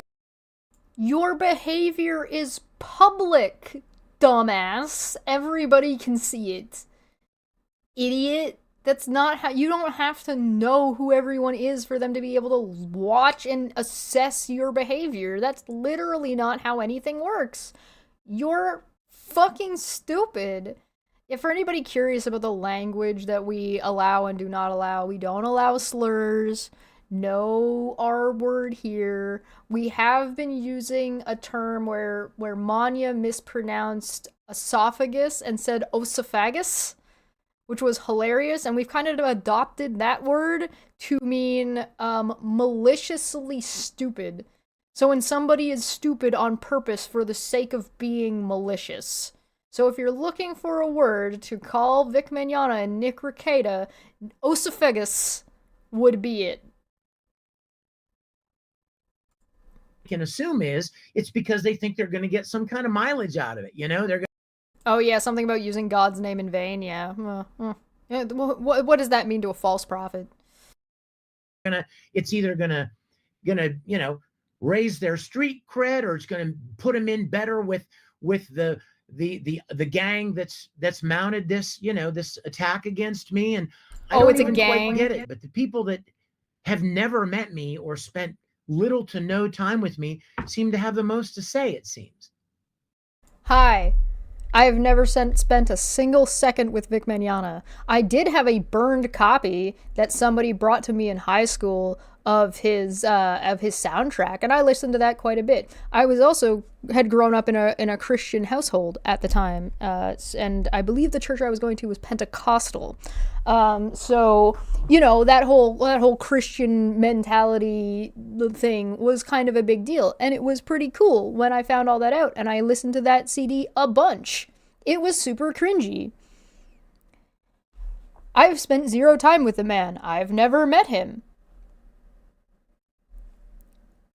I've watched him behave. I've watched what he said, and I think he's fucking gross. I think he's a bigot. I think he is self-absorbed. I think he's a child. Like I think he has a childlike mentality and capability of understanding complex concepts. I think he struggles with simple constructs. I also suspect that due to his upbringing, he has been incredibly stunted emotionally, specifically because of the school that he went to, that he described at Liberty University, with the amount of horrific sexual abuse that has taken place in that area, which kind of makes it a lot easier to understand why his ideology and why his mentality around the sexually charged behaviors is so childlike and also so blasé. Like, his understanding is little to none. And that could be for one or two reasons that I don't know.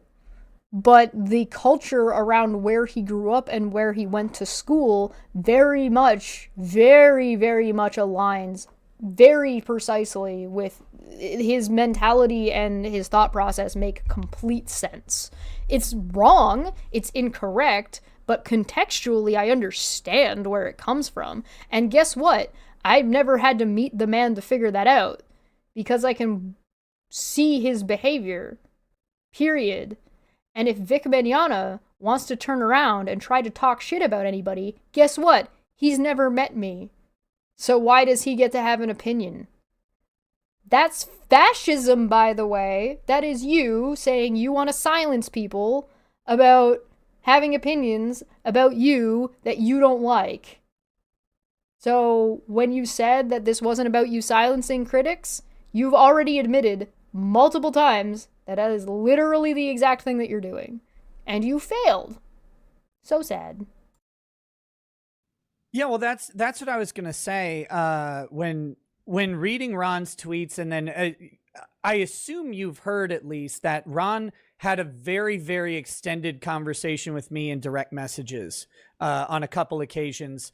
And you know, you can tell, again, it took me all of 5 minutes at Anime Matsuri to Well, it's not all of fascism. It is a key component. kind of get the feel for who you are. And I'm like, this guy Apples aren't the only ingredient in apple pie. hasn't spent any time with Vic. It's obvious because and not just from that encounter, but from talking. But Monica has. He just admitted that Monica and him spent a bunch of at-work time together. So what about her? This is so stupid. You know, talking and meeting fans of yours that I've gotten to know over the past couple years, who've emailed me, who've talked to me on the show, who have talked to me at conventions, stuff like that. You can, heck, if we start going through these chats, which we'll have to do at some point, we'll find littered with stories about how you took time out of your day, talked to them when they were in a really tough situation, and helped. So the fuck what? Having a positive interaction with somebody in one sense does not mean every interaction is going to be positive. You already went over how you guys are not good people and you're all sinners and whatever the fuck. So then this is all moot. This is irrelevant. It doesn't matter. None of this matters. None of this waffling fucking means anything. This is all garbage. It's all irrelevant. They've already explained why and how. It's completely irrelevant.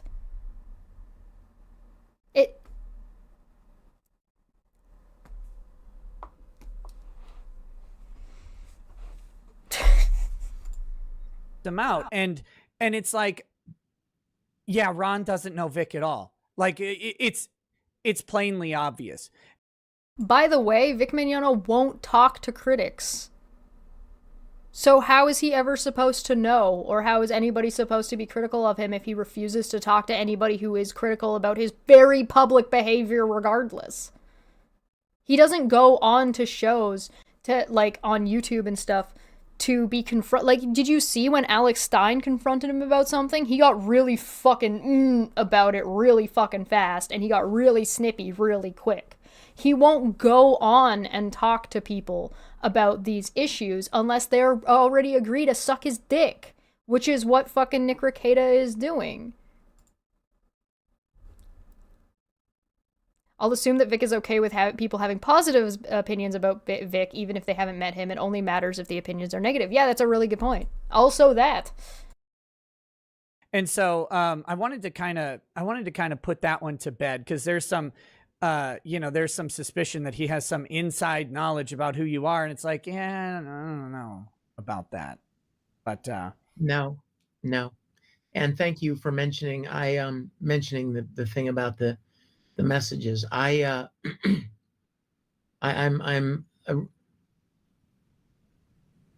I started doing events more, I felt such a desire to reach out. I felt like I saw so much loneliness and emptiness, and a lot of kids that. And I thought, hey, I can make bank on that. Feel like they're kind of invisible.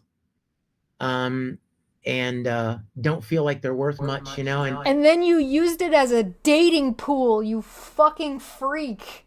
You used your fan base as a dating pool. Don't do that.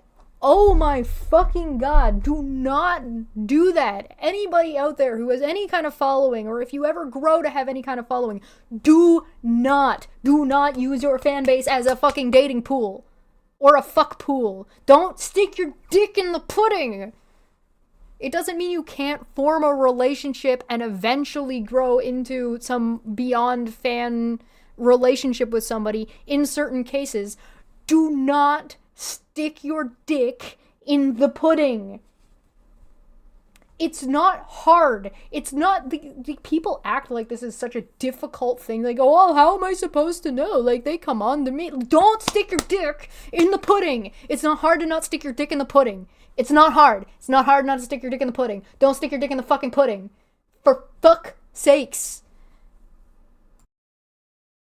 And I really have that. One of my favorite parts of my years in this industry has been to encourage people like that. And I'm going to say this, and it's I know it's going to sound self-serving, but no, very few people know this. You all know what happens at conventions, and you see all the lines and the talking to celebrities, and I've met a lot of you at events, and I may give you a word of encouragement or something, and you're like, well, yeah, but he gets paid to go there, and people buy his autograph, and he's making money. Well, here's what you don't know. Long before there was anybody making money at conventions, I was answering dozens of emails, private. Oh my fucking god, nobody cares. Irrelevant. Objection, Your Honor. Relevancy. Doesn't matter. I don't give a shit how many fucking fan letters you fucking answered, asshole. It means nothing in this context. It's irrelevant. Emails every day. And guess what? Nobody pays me to do that. I'm not on the clock. I respond to people.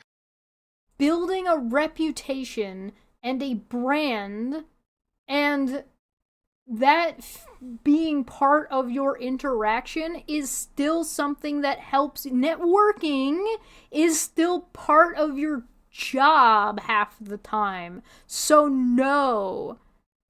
But regardless, who cares? Even if you were being altruistic about it. Didn't you say earlier that you don't want to toot your own horn and say you're such a good person? Meanwhile, wow. Vic Mignogna did this thing that authors of books have been doing before television even happened. And oh my god, animators have been doing this for a long time. Oh my god, the guy who invented the Fruit Loops toucan. Fuck off. And they're not messages like, I thought you were really great in Full Metal. No, they're messages like, I have a problem cutting myself, and my parents don't seem to care about me, or my brother just died of cancer, or my family's divorced, or I just moved to a new city and nobody likes me. I'm talking about serious stuff. Why? Why did your fan base think that it was appropriate to send you messages like this? But he's talking about before anybody would have met him, because this was pre-making money at conventions. Where was this relationship established? How did you establish that relationship with people? Because that's wholly inappropriate. You are not your fan base's ship counselor, Troy. Get the fuck out of here. What do you think you're doing? And now you're trying to use that as a bludgeoning weapon against people who criticize you for very publicly inappropriate behavior? Now I'm suspicious that whatever fucking conversations you were having with those people was also grossly inappropriate. Because your only answer to stuff like that ought to be, go to therapy. I've had people come to me with issues, and I'm like, go to therapy.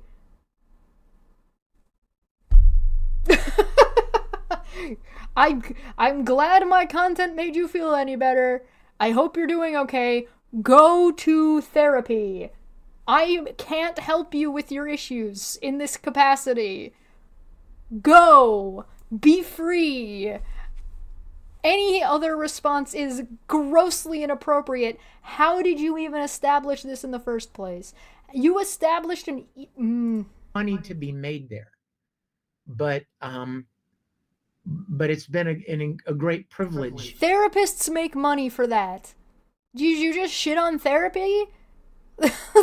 to talk to and try to encourage people through difficult times like that. Yeah, and well, I can attest firsthand that I have met, just in my short, limited time, I've only been to I think 5 conventions, something like that. And just in that, and people talking to me, I have heard. Hawkskull asks, why does this smell like virtue signaling? Probably because it's virtue signaling. Dozens and dozens of stories of you personally embarrassing my ability to respond to emails. And I take it as a direct, a direct attack. No, it's truly a crazy thing to see. And so again, it just goes to this idea that this is also like a really weird thing. So in the corner, it says somebody like Streamlabs donated. It said it was summer of 2018 and I was at my lowest point. I was fresh out of high school and all of my other plans fell through and my life became completely stagnant. All I watch are dubs, so your work helped me get to a point where I could begin my recovery. Thank you, Vic. Vic's work is one part of a voice of a massive collaborative effort when it comes to anime across international lines. This idea that Vic paints that his voice on certain characters acts as some kind of like a his work, it grossly misrepresents like the way the industry even works in the first place.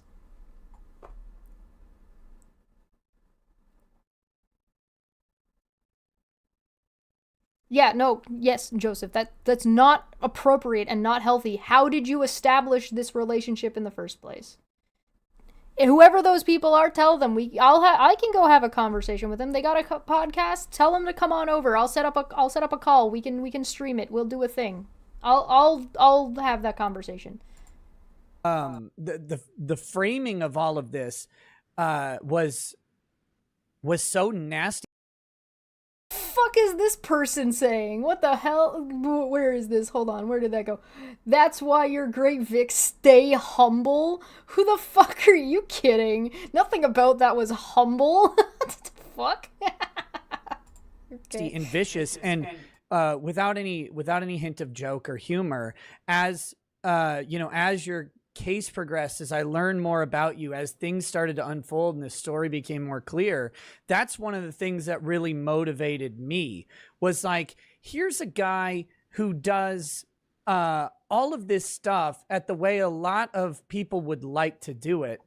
And he's being just blasted for this stuff and completely misframed on how you approach people, and seeing that, it's like, wait a minute. Everything that Vix has described thus far has been inappropriate on its own. There is no mischaracterization going on here. You can take a more charitable approach with your assessment, but I think Vic has well gone past, even by the point of this video, of deserving of that charity in the first place. Hi, Manya. I hope your drive's going okay. No, this stuff has to stop. So that was a personally motivating thing for me in all this. As things built up, it was like, this is just not just. It's injustice, and that rankles. It rankles. What is? They still haven't talked about what. What is it that's unjustified and unjust? What are you talking about? Nerves or whatever. And you know what? And I appreciate you saying that, but at the same time, I feel such a compulsion to temper it. Right. And I want to temper it by saying this. I'm not a saint. I'm not proclaiming or trying to assert that I'm any kind of saint at all. I mean, I'm a normal guy, you know what I mean? And I'm a normal guy like any other normal guy is. But my desire has always been to try to be encouragement and to people that needed it. Didn't he just say a minute ago that he wasn't trying to be a paragon or somebody to look up to, and now he's describing that he's trying to be a good person for people to look up to? What? He wants all of the glory and none of the responsibility. So, well, you can temper it. I won't call you a saint. I'll just say you're really good at answering email, and I'm really, really bad at it. So. Yeah, that's what he took that off of. Nick saying that Vic is better at answering emails than he is, and Vic took that into, I'm not trying to be a saint. What the fuck? It's that's just reality. Okay, so let's kind of lay out what happens. Yeah, good point. His behavior is not normal. Vic is not normal. Here. So January, this stuff starts up. By late January, you'd been removed from Funimation. February rolls around and the attacks kind of come to a real head in the middle of February. And that's when, what attacks? Such as? You, like, this is the again, this is why, like, these videos suck. These people suck at this. They just call it They piled it on. These attacks. They're non-specific. And they're non-specific because if they were specific, it would sound like the exact nothing burger that it ever was. Some of the people who are directly called out in the lawsuit really kind of went all in. And I think that was, I have to imagine that. We have watched 1, 2, 3 Nick Reiketa videos, 2 That Umbrella Guy streams, 2 video/streams, and 2 times we've done the Yellow Flash. And they've never, we watched ones that were at the beginning of all this, we watched ones that were in the middle, and now we're getting to the tail end of these. There has not been a clear, concise video about what is just going on. The closest we've ever gotten was the initial Nick Reiketa stream and the Yellow Flash stream. The Yellow Flash stream demanded evidence and then skimmed over the literal photo and testimony that was showing on screen, and then he read out a different testimony and read it wrong. And he didn't even read the whole thing, he just misrepresented it. Nick Reiketa did the same thing, but at least he showed a handful of screenshots. But those handful of screenshots was literally just a couple people saying that they didn't like Vic Mignogna for reasons, and Funimation saying they did an HR and did an investigation and he's not working with them anymore. This is a nothing burger. The reason why they're not going over what happened, this is the same reason why, the company that we're covering, for anybody who has been following along with that, the reason why they don't actually say what Charla ever did to them. The reason they never say what this woman supposedly did to them was because she told them it was inappropriate to take other people's content and repost it, because that's copyright infringement. That's all she did. She said, don't post this in this Facebook group, please. That's it. That was it. That was all that happened. And then this whole harassment campaign blew all that up, and now it's turned into restraining orders and contempt paperwork. Contempt filings. Same thing with this. Some people said they didn't like Vic Mignogna, and Funimation did an internal investigation unrelated. They admitted this, that the internal investigation was unrelated to what was happening on Twitter, and they decided they didn't want to work with them anymore. And what had happened with it? A couple of fucking grifting assholes took it, blew it out of proportion, turned it into a fucking harassment group, and then it turned into a big fucking GoFundMe with a bunch of money in it that got flushed down the toilet and wasted everybody's time in the court. So a couple of people could make money. How much money did Nick Reiketa make off of this? There's a good number of super chats showing. Are you kidding? That was one of the harder days that you've had to deal with, because these were close friends. People that I can. But they weren't close friends. You just explained how you barely ever talked to Monica's girlfriend despite working with her for years.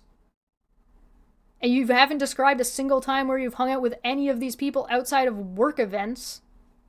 So, bullshit. That's just another fucking smokescreen.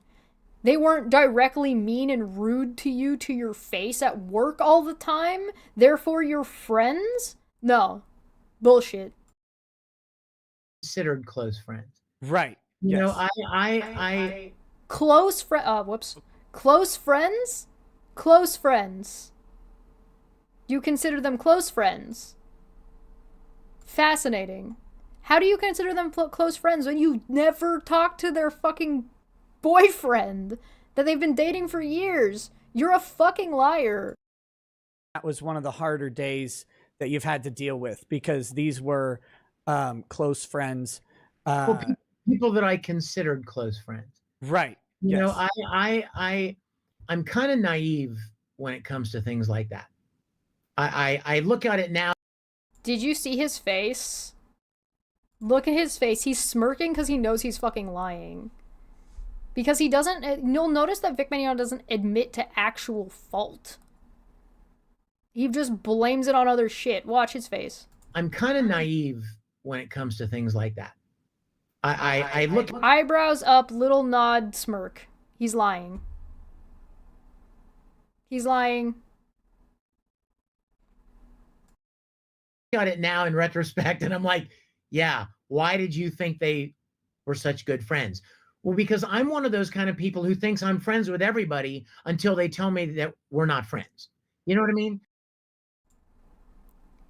That's very stupid. Yeah, I call that relatively But Your Honor, I'm just an idiot. normal, honestly, though. But there are some people that are very cynical. Right. There's some people that are very guarded. And You mean there are some people who aren't just assuming that everybody likes them all the time because they're not narcissists? Side note, by the way, if you thought they were good friends, do you not think you would care about them and their feelings about your behavior? No? When you are good friends with somebody, does that not mean that you're invested in them as people? And that you would care about how you interacted with them and want them to be comfortable around you? And you would be sensitive to their feelings about whether or not you are or are not making them uncomfortable?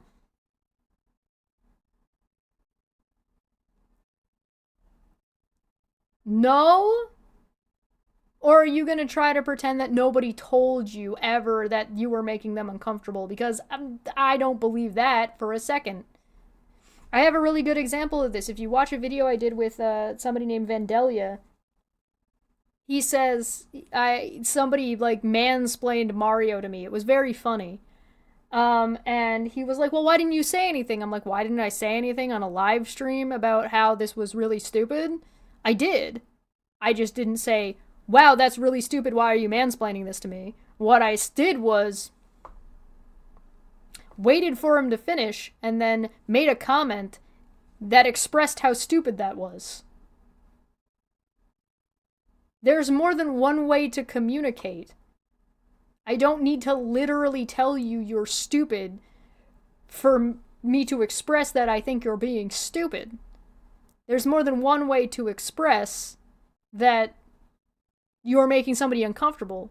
You don't have to literally say, hey, listen, Vic, you're making me uncomfortable. And you'll notice that if you said that to Vic, he's the type of person who'd be like, oh my gosh, well, why? How am I making you uncomfortable? I haven't done anything to you. Gets really fucking defensive.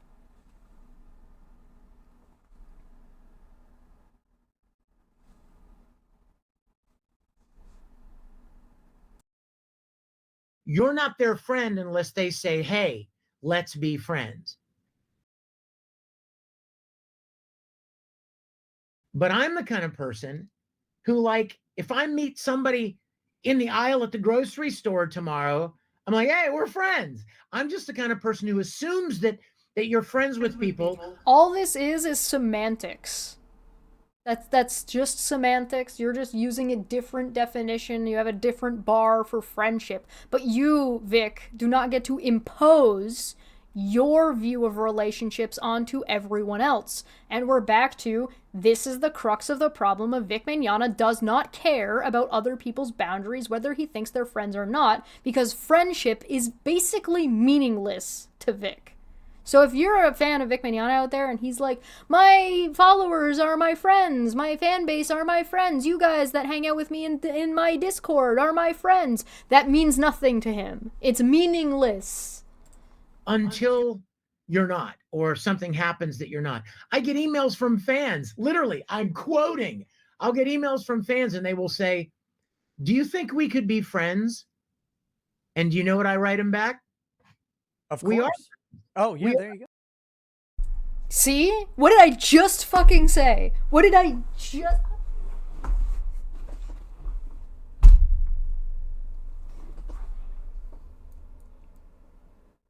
Guys, how can I possibly know anything about Vic Mignogna if I've never met him? Gee, I don't know. Why can I just predict what the fuck he's saying all the time? What the fuck? I don't even watch this dude in my spare time. I only ever watch him on streams. Fuck's sakes.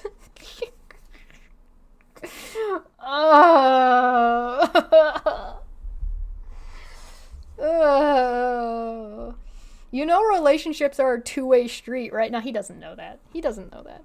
Bro, relationships work by explicit consent. If you think you're friends with someone, you need to confirm that you are before you go around saying that you're friends. Relationships are two ways, right? Vic Mignogna doesn't understand what consent is. I don't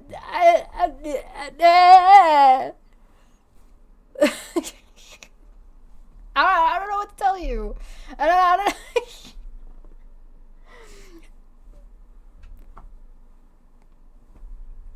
Ding, ding, ding, ding, ding, ding, ding. Yeah. I'm like, well, I don't understand. We are friends. And the people in question here, I mean, you guys can't even imagine. I mean, let's take Sabat. Let's take Chris Sabat, for instance. Right. As God is my witness, and Chris knows this to be true, of the thousands of conversations we've had at conventions, in the studio, at dinner. He invited me to his wedding. We've played golf, smoked cigars. We've never had a crossword. There has never been an argument. There has never been any friction between us. Cool, then you didn't have that close of a relationship.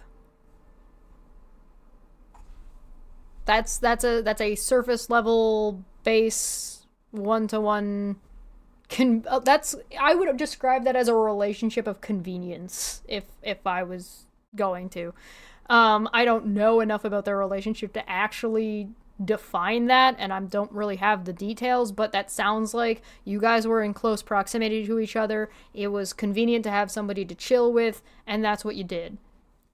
The relationships and the depth of a relationship is not inherently tied solely to the amount of time you spend with somebody. A depth of a relationship is about what is the context.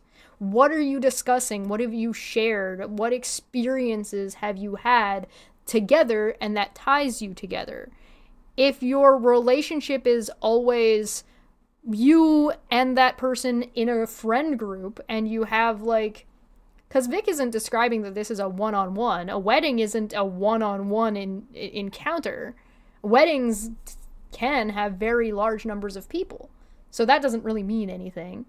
So group events like dinners, like if everybody goes out for dinner after the convention, or after their panels are done, that's just a work dinner. If you're talking about going out golfing with a group of friends because you traveled together for a convention, that's still just work acquaintances. The depth of a so all you're telling me is that you had a surface level relationship with Chris. That's all you're telling me. In fact, he has told me on more than one occasion that every voice actor in the industry owes a tremendous debt of gratitude to me for opening the door, busting open that glass ceiling in convention appearances, where the anime voice actors are relegated to the corner over there, and they're given a flat amount, and they just spend all day doing their thing. And I was one of the first ones, if not the first one, to say, hey, could I just have a table with all the other guests? And let's just see how it goes. I mean, sure. That doesn't excuse your behavior. That doesn't make your behavior acceptable. That being thankful that you did a thing and that allowed other people to do things is great. Vic Mignogna is currently married now. That's relatively recent. He was not married as of this video. I believe he was currently in a steady relationship with a woman whom he was cheating on with another woman that he was on a semi-steady relationship with. But yeah, no, he didn't invent guest tables. He's saying that Chris Sabat told him that he got anime voice actors to be allowed on tables, but I don't know what kind of ceiling that actually looked like. I'm not that familiar with the con scene in that case, so I don't know how accurate that is. I don't know if that was, for all I know, that was just Chris Sabat being nice to him. And like, even if that were true, so what?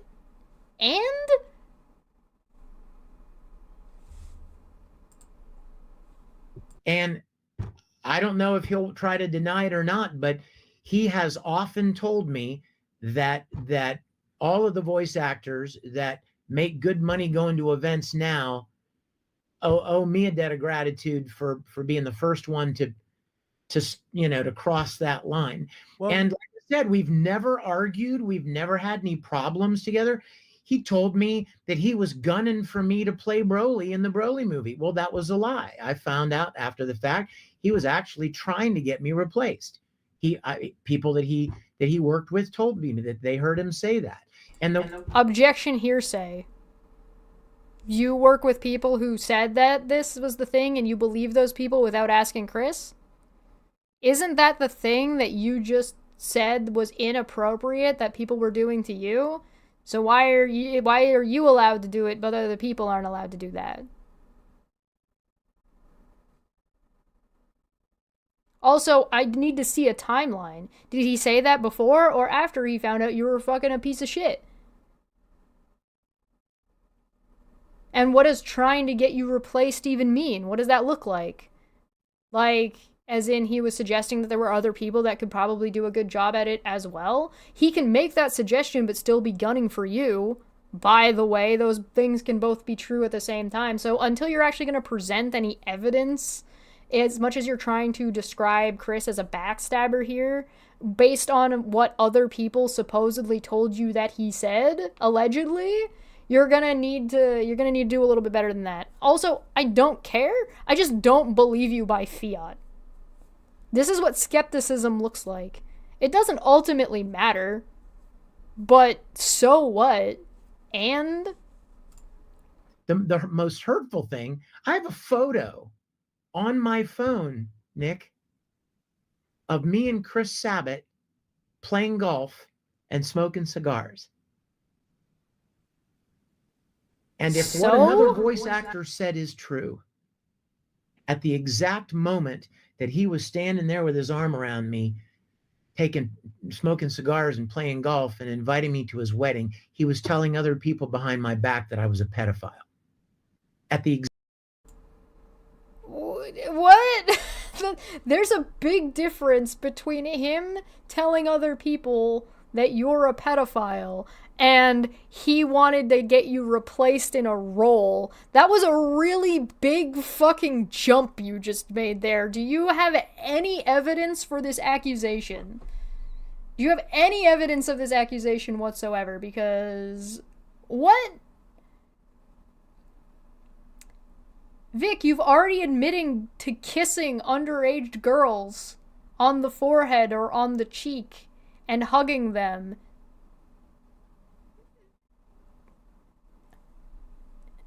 And inviting young women whose age you did not confirm back to your room who were twins and solicited them for sex. You used your fan base as a dating pool, knowing full well that a large portion of your fan base is underaged. It's not that big of a stretch.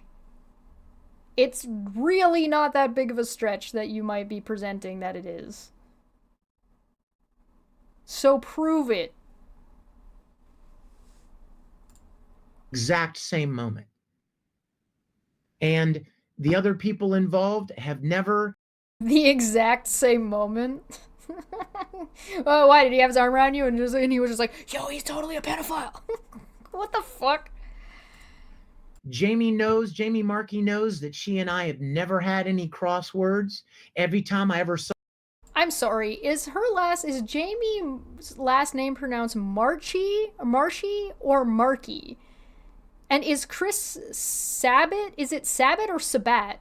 Because I'm starting to think that Vic might actually just be purposefully mispronouncing everybody's names because he has no fucking respect for anybody at all. Maybe I'm wrong. That's why I want to double check. Saw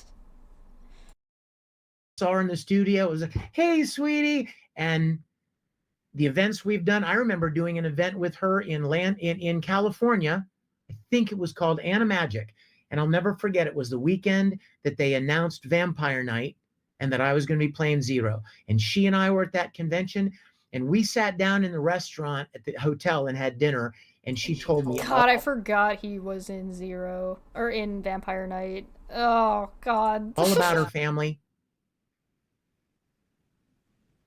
Speaking of an anime with incest. Speaking of incest. Funny how that just comes up with. Weird. Oh, funny that. It's Marky. Her Twitter handle is Marchy Mark on purpose to sound like Mark Wahlberg, Marky Mark. Oh, okay. So it's Marky. All right. I just want to make sure that, like, I thought I might have been wrong. So, all right. So it's Marky. Thank you.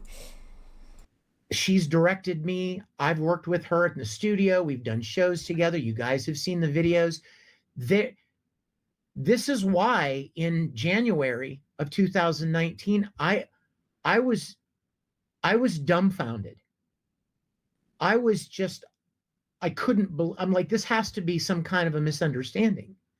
All of these people, I've known them for years, and we always laugh and joke and smile with everybody. And I never occurred to me in a million years that they had some intense hatred. Because you're selfish.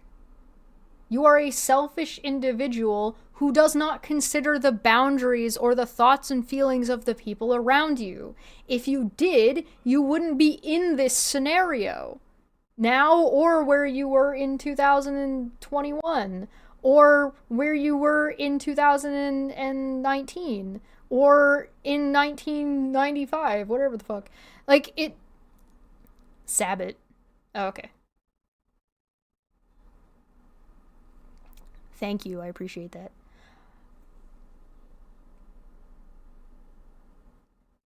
Also, you're making a jump between having a bad opinion about you and intense hatred.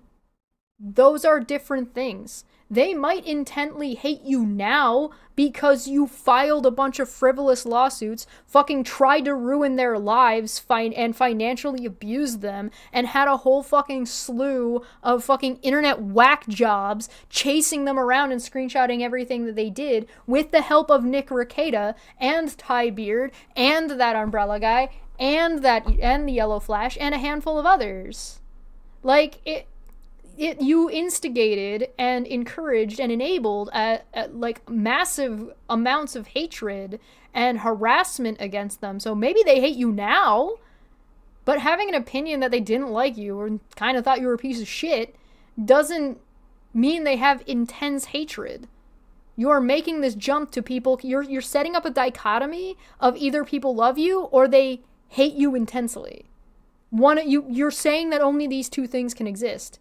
It could be neither of those things. So if you want to, like, learn your fallacies, that is a false dichotomy. When you present an argument, which he is doing, he's presenting a point and an argument that these people hate him.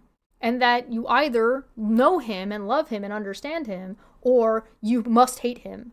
Because there's a misunderstanding. Because he can't be wrong. You either know him and know what he's talking about and understand him and have talked to him personally,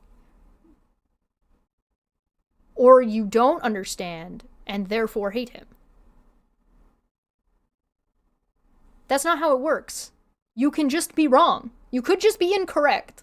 Like, you could just be wrong. Like, it's not... You could have just offended somebody and they can be reasonably offended, whether or not you intended it or not. I'm going to tell you something. You're not going to believe this. In early January 2019. Right, so right before this hits. The last time I went into Funimation, I went in to record a show. I don't remember the name of it now. And Jamie was in the lobby. And I walked in and she's like, "Hey, sweetie." And I'm like, "Hi, how are your holidays?" Blah, blah, blah. Just short, little friendly banter. Work talk. Okay. And less than 2 weeks later, she was online saying, "I want his head on a stick." And I, I had, you would have never, and the people that were sitting around the lobby, you would never have any idea that such hatred existed.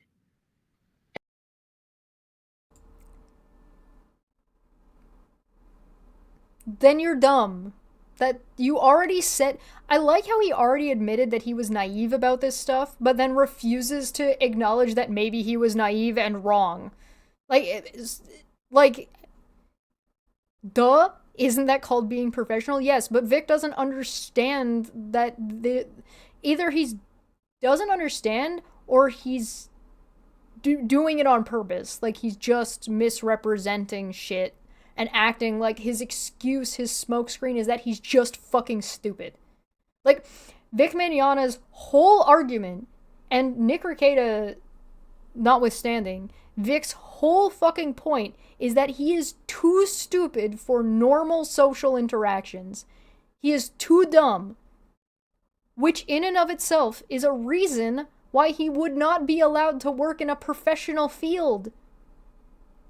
Which would be a reason why he ought not to be at events. So even if it was, all of this was unintentional, and all of this was some gross misunderstanding that got blown out of proportion, the fact that Vic is too stupid for just knowing what personal boundaries are and being able to understand that other people exist besides himself tells you that he is not capable and should and ought not be allowed to exist in such a heftily social job, because he's a liability, and he's explaining to you right here why and how he is a liability. And I don't wish any ill will on any of these people. I'm just trying to survive. I'm such a better person. I'm trying to survive. They're gonna take my blah blah blah blah blah blah blah. Then shut the fuck up. Stop making accusations against these people, because that's what you're still doing. These are people that I genuinely thought were friends of mine. And I wanted to, This doesn't make them bad people. You grossly misunderstanding them because you're too stupid and lazy to put in any monochrome of work to understand your friends or the people around you isn't their fault. Stop trying to Darvo this. Maybe this is a good place to segue. I was gonna say, speaking of that, so one of the criticisms you've received in bringing this lawsuit, because you're saying, you're out here, you're trying to survive, you don't wish any ill will about them. One of the criticisms is people believe that you did this to try and extract a whole bunch of money out of these people, to try and destroy them, try and ruin them, or whatever. That sort of thing. Can you speak to that a little bit? I sure can. I'm going to share something with you guys from the mediation, the court-ordered mediation. In case you don't know how court these kind of things work, the judge may instruct or order that the parties come together with a third-party mediator to try to work out the differences, try to come to an agreement so it doesn't have to move forward. Right. And the judge in our case ordered a mediation. So me and my attorney. Yeah, that's normal. Nothing unusual there. That's fairly common.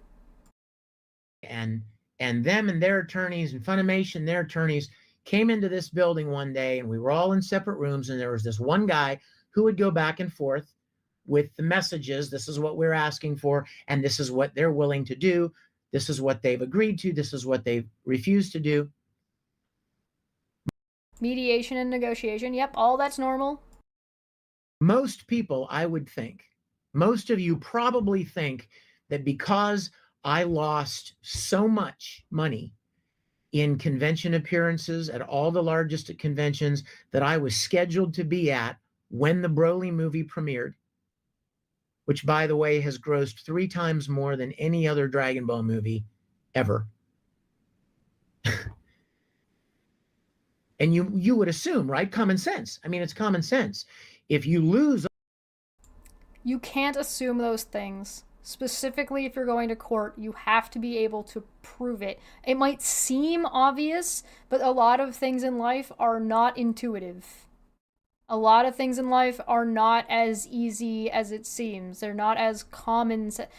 I was having this conversation in the background when I was chatting about our philosophy show, that common sense is common to your local, like common as in like local, not common as in everybody has the same experience.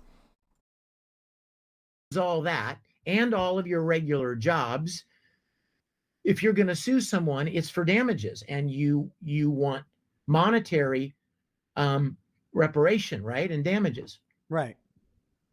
And those are, to be clear. No, not necessarily. It depends. Like, that's your intentions cannot be defined by your action alone. So, like, if you take an action, it doesn't, or like the result of that action does not mean what your intention was. It's very hard. In legal senses, it's possible to do because you can prove something without beyond a shadow of a doubt, for example, but nobody can tell you what your intentions were based off of the action that you took. Only you know that. From like the sense of like actual knowledge. Clear. You could infer, and you can say that this is more likely than this, or you could justify, or you could demonstrate, or you could argue and convince people that somebody's intention was something, and that's how kind of the court system works. But so like if somebody intended murder but didn't actually kill anybody, and there's a bar, right? You have to show an amount to convince people that this was their intention, but only that person truly knows what their actual intention was. And maybe it was to kill somebody. I don't know. It's a hypothetical. One thing though, those are alleged as part of the suit, but that's how you bring a lawsuit. You have to allege damages because Right. if it goes. Yeah, that's actually a really good point. Mediation is supposed to stay confidential. You can reveal it, but it's generally in really bad taste. Yeah, so, like, for example, like, when Steve and I were in mediation and negotiating, we agreed to keep everything under wraps until negotiations were complete, and then he immediately started releasing shit and saying I was blackmailing him. Yeah, so go figure. Goes to the judge or a jury for a decision, that's what the court has the power to do. Right. But mediation is supposed to find alternative ways to resolve a dispute if possible. Right. And so. Wow, Nick Reiketa got something right. Congratulations. We went back and forth with what we requested and what they refused and sent back. And this is what I want you guys to hear. If you thought that I was in this to get money from people, our last offer to Funimation, our final offer to Funimation. Funimation, not Jamie, not Ron, not Monica, to the corporation Funimation. Was just take the tweet down. No money. No money. Just take the tweet down and promise or sign whatever that you're not going to interfere with my ability to just work or find work. And they refused. This could. Yeah, because their tweet was well within their legal bounds and obligations. Funimation had no reason to negotiate with you for anything at all because you had no case against Funimation. Because Funimation didn't do anything. Funimation stopped working with you due to a breach of professional etiquette and HR, of which sounds like they followed the appropriate avenues of an internal investigation. So what about the other 3 people, which is exactly what people are actually asking about? Why did you jump to Funimation? Would have all been settled a long time ago. That was What about Jamie? What about Monica? What about Ron? What about all the harassment that Mars Girl got in the interim? As what she just collateral damage? Like, like, again, I implore you, Nick's very first video initiated with Mars Girl's tweet. Not Funimation's. was all we asked. Just take the tweet down. And Nick, I don't know if you've told your audience this or not, but in their own filings, in Funimation's own filings that are public record, under oath, they said that their post was not intended to imply in any way that I had done something wrong. Yep. Then why not take the tweet down? Why are you leaning in and being weird? This body language. Where's Jack? Jack, I need a read on this. Why are you doing this? Why are you... Oh my god, can you believe this? Why didn't you take the tweet down? You look like a fucking serial killer right now. What the fuck is this face? God fucking damn it. Alright, listen. They're a corporation. And if that's the case, what the fuck does that have to do with people saying that you're financially abusing other individuals for having an opinion you don't like? By using the money of your fan base. You tried to use your fan base. You tried to weaponize your fan base. You succeeded in weaponizing your fan base. You got the money. They were running around harassing people on your behalf. And it didn't work because all of these people, these individuals, at least 3 individual people were able to fight these lawsuits. What if they weren't? What if they weren't able to do that? Then what? Would that be justice? They wouldn't. They said in their own filings that they never meant to imply that, but they refused to take the tweet down. Oh, sorry. Yeah, that was a dumb begging the question. Yeah, sorry. That was a really stupid argument. I kind of skipped over it. There's lots of reasons why they might not take the tweet down, even if their intention was not X, Y, or Z. And even if people believe or think something about it, that is not inherently the case. The tweet itself doesn't actually accuse Vic Mignogna of doing anything. It's a general PR statement about generalization, particularly when a lot of Vic Mignogna fans, by the way, in attempting to help Vic Mignogna, were harassing people. So when they said, he's not going to be working with us anymore, we do not condone any kind of anything and harassment, sexual or otherwise, against anybody, that's them making a general statement about how we're a company, we don't do this, and this is not good for our PR, so no. It's like a super obvious generalized statement. It's just contextually makes Nick or Vic look really bad because Vic's fan base was running around harassing people. So people immediately tied it to fucking Vic. Because of course they did. Because he tied himself to it. And then he tied himself to it in a lawsuit. Down, and that was the only thing that we asked. We didn't ask for hundreds of thousands of dollars. The last thing we asked for before the mediation ended was just please take the tweet down and leave me alone. Like, don't interfere with. Okay, and what does that have to do with the other 3 people named in the lawsuit, which was actually what Nick Reiketa's question was about? My ability to make a living, and they refused.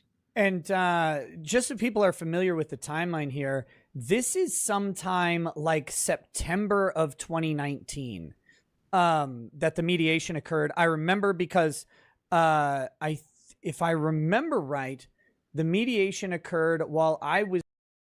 If that comment is accurate, there's a comment there that says that there are 5,000 people were watching this live. Still at HawaiiCon, which I think was September of 2019. So what I want to get out of that is them taking the tweet down. The damage was already done. Yeah. It's not like that was going to suddenly erase everything. It was literally just, hey, maybe just leave me alone and don't mess with me, type thing. And it's not, I mean, Can you tell me of any example of Funimation doing anything beyond that general statement? Do you have a single example of Funimation, the company, doing any of these things?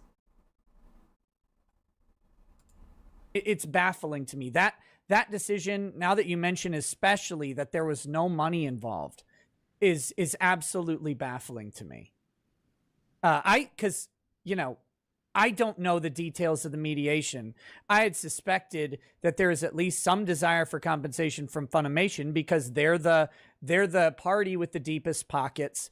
You know, they're owned by Sony at this time that this is going on. So it's reasonable to request. And not only that, Nick, but there were a lot of events that I was scheduled at. Right. And most of them wouldn't really, you know, pay a great deal of mind to a handful of, you know, hateful fans on Twitter, but they will pay attention to Funimation. Right. So the fact. So do you have evidence of Funimation reaching out to conventions and saying, don't bring this guy? Because I don't think you have that. That Funimation refused to do what they had already acknowledged in their filings, you know, was very, very damaging. Yeah. Nope. Saying that this was not their intention, this was not the intention of the tweet, and that's not what the tweet says, is not an admission. And that's one thing that's always bothered me. Funimation has maintained this idea that they don't have any control or influence over voice actors' livelihoods outside of just the shows. But they You're kidding. Yeah, no, Joseph, Vic is not capable of acknowledging the actual number of people that have a problem with his public behavior. He can't quantify that. He's not capable. Why is he not capable? I don't know. That because actually acknowledging the issue would have to take some kind of, it would take away from this egotistical delusion that he has to build to protect himself from how fragile he actually is. They really do. I mean, they have the ability to keep people away from conventions if they want to. They have the ability not to. But did they? Did they do that? They have the ability to do that, and them doing that isn't the fucking same thing. So did they? You can't sue a corporation on the idea that they could do something to you, you idiot. Ask you. Right. How about that one? Yeah. How about that one? If a studio, let's take Funimation out of it. If studio anime doesn't like the fact that you did this thing, well, all they need to do is tell people don't cast that person anymore. Right. Yeah, sure, that can be a problem in the industry. It depends on what that thing is. Contextually, the thing is touching minors inappropriately, Vic. Being rude to con staff, Vic. Sexually harassing people in your workplace, Vic. Yeah, people aren't going to want to fucking hire you, and industry members are going to want to know about that because you've made yourself a liability. You've made yourself a liability to yourself. You've made yourself a liability to the company. You think Funimation wants their name on you being a fucking creep? Whether it's intentional or not, you've made yourself unhireable through your own behavior, your own actions, and your own admitted actions that you said you did.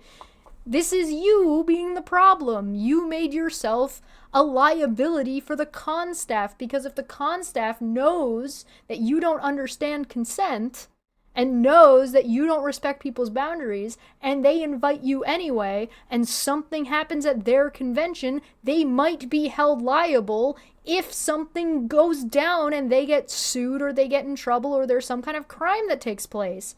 Oh my fucking god, dude. You're the problem, and you not being able to acknowledge the problem is part of the problem. If you were able to acknowledge this issue, you likely could have resolved it long before it turned into multiple HR investigations that ended up with you having your contract terminated. You had your opportunities. You just ignored them, or you apologized and then did it again, and then just thought you could get away with it forever, and it didn't work out that way. Stop pretending like this shit came out of nowhere. It didn't.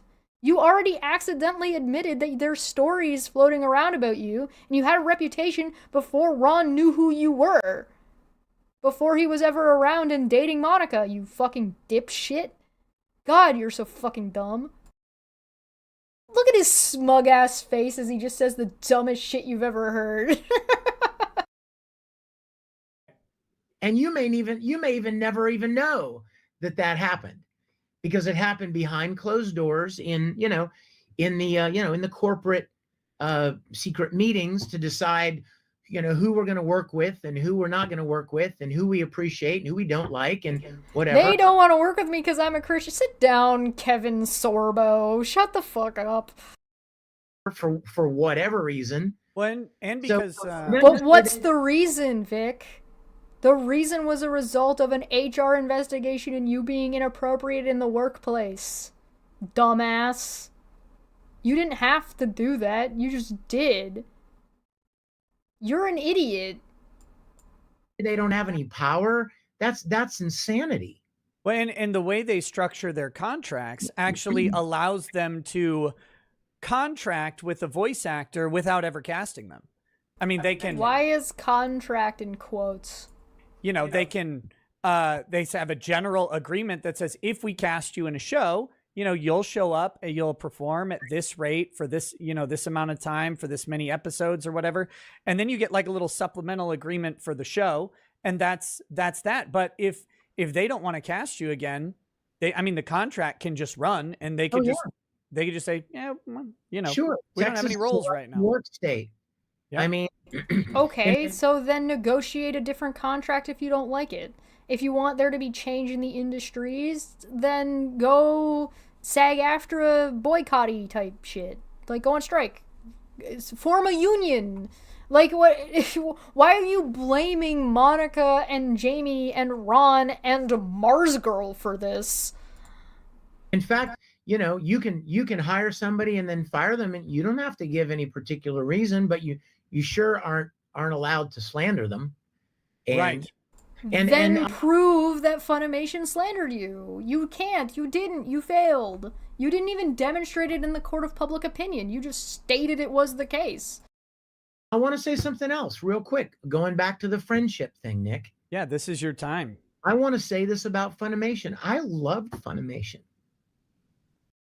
Oh, yeah? Were you friends with the big corporate building, too? You went in and out of that building so often. It let you use their elevators. You were allowed to go in and out of rooms. You jerked off into their toilet. Were they your friend? Is that what you were friends with the building, Vic? You fucking goddamn toxic weirdo. Those people there, especially, there were a couple in particular. A comment in the chat says exactly what... See what I mean? You guys don't get it. I'm so in tune with this fucking shit. Vic was too popular, too Christian for their liking. Yeah, that's what it was. Definitely not the HR violations. Sexual harassment, very Christian. That I loved. Christians should be offended by this, by the way. I would have done anything for. I considered very, very close friends some of the people that worked there, and all of the work that I did, all of the promotion that I did for the work that I did for them. I loved being a part of them. In fact, never mind. You know what? Just go. Some of you may or may not know, I directed a show for Funimation called Junie Tyson. I was still living in LA, and I flew back to Dallas and lived in a hotel in an extended stay for 12 weeks to direct this show. And the show was very well received, and everybody that worked on the production Never heard of it. team was very pleased with my work, and it was understood that I was going to move back to Dallas. And some of them on I'm not going to name their names, but some of the people on staff that were in a position to make such decisions were asking me if I wanted a salary position or if I just wanted to be a contracted director. Damn, that sounds pretty good. It's a shame you didn't it's a shame you fucked it up by being a fucking weirdo for no reason. Junie Tyson? Oh, where he cast 2 girlfriends he was cheating on with his fiance with? Yeah, oh yeah, I forgot about that. He was casting his girlfriends because that's not a classic, what's the word? It's like it's almost a trope of like power dynamic abuse in relationships when you're offering like your girlfriends and people positions in exchange for like, good God. So when I moved back to Dallas in December of 2018, the Broly movie was about to come out. I had directed for Funimation. I was playing 10 or 12 recurring roles for them, and I purposefully bought a place that was, and they thought you were doing a good job, so it had nothing to do with you being too popular or too Christian. It had nothing to do with your performance, and had everything to do with your performance not being good enough to override the sexual harassment investigation when Funimation was bought by Sony. Wow, weird, go figure. Funny how this story he's telling opposes his affidavit where he says they didn't want to make him a director because he wasn't local and because people thought he was difficult to work with. Oh, didn't Nick Reiketa read through all those affidavits? Shouldn't Nick Reiketa maybe be questioning Vic about this, about why he said something different in his public affidavit? Ah, weird.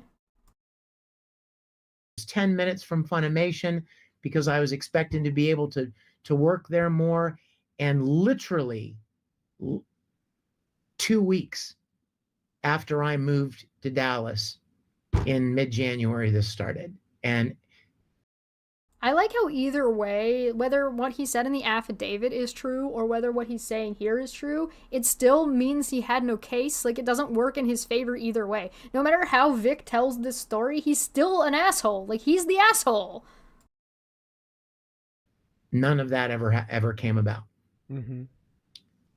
But I love. Yeah, when you do the sexual harassment, you tend to lose job opportunities because you're a liability for the company, dumbass. Loved Funimation. I told their attorney, I'm such a sap. I told their attorney that I loved it. I think it's even in the deposition. I think you watched the depositions. I think I even said that. Remember what I said a few minutes ago about naively thinking that people are your friends? Right. I thought that Funimation appreciated me for my work and for my enthusiasm for them and promotion of them, and a lot of the people that worked there I really liked, and it was really heartbreaking. He is literally saying he thought he was friends with the company that is an autonomous, like, is not a person. Is he friends with his coffee table too? To me, when this all happened. Yeah, I can only imagine. Unlike you, I don't have any friends, so no one can ever turn on me and betray me. But that also aged poorly. it's a nice insulating thing. But no, I kid. What you may not know about me is I use levity and comedy to break tension and stuff like that. That's who I am. It's who I've always been. What you're doing, Nick, is you're avoiding and you're not actually engaging in the conversation. This is an avoidance tactic that somebody is making you uncomfortable. But why is what Vic's saying making you uncomfortable? Is it because you read his affidavit and you know he's full of shit, or he said something different and you don't want to confront him about that? So you're saying something in levity to detract yourself and the audience from this piece of information? Because you're the one who's uncomfortable? So it's an avoidance tactic? What he said wasn't really that big of a deal. I also don't think you're paying that much attention.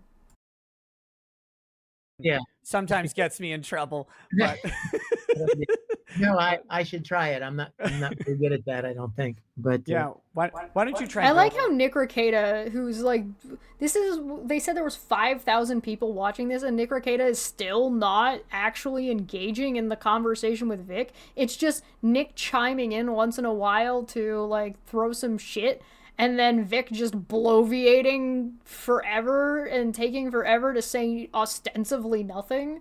Like, Vic hasn't even said much of anything in this so far.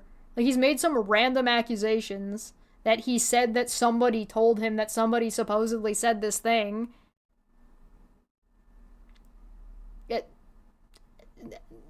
There's not a whole lot to go on in here, outside of Vic is literally just painting himself as a fucking idiot. Throwing some comedy organs, seriously. I've been meaning to talk to you about it. thank you for that.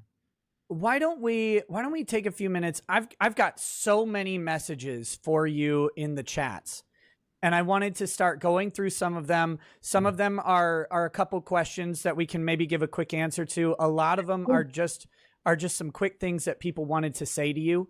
And so I want to start getting to those. Guys, if I will read all of these, even if Vic has to go, but we're going to go through as many as we can while he's here.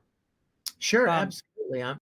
So Nick Reiketa hosted this, asked him like 2 questions, and the rest of the time has just been Vic saying random shit that actually undermines his case and his cases. Great. All right, I'm going to take a break. Then we're going to get to their Q&A, because we're like an hour into this. They're going to do Q&A for about an hour, another hour? Yeah, about another hour, and then we'll cut it off there. So I'm going to take a quick break. I'll be back. I'm going to go to the bathroom and maybe get a snack. Get a snack. We're going to be, like I said, we're going to be here for a while. This is going to be a long one because this is a lot to go over, and it's just a lot of word salad. I'll be back in a couple of minutes.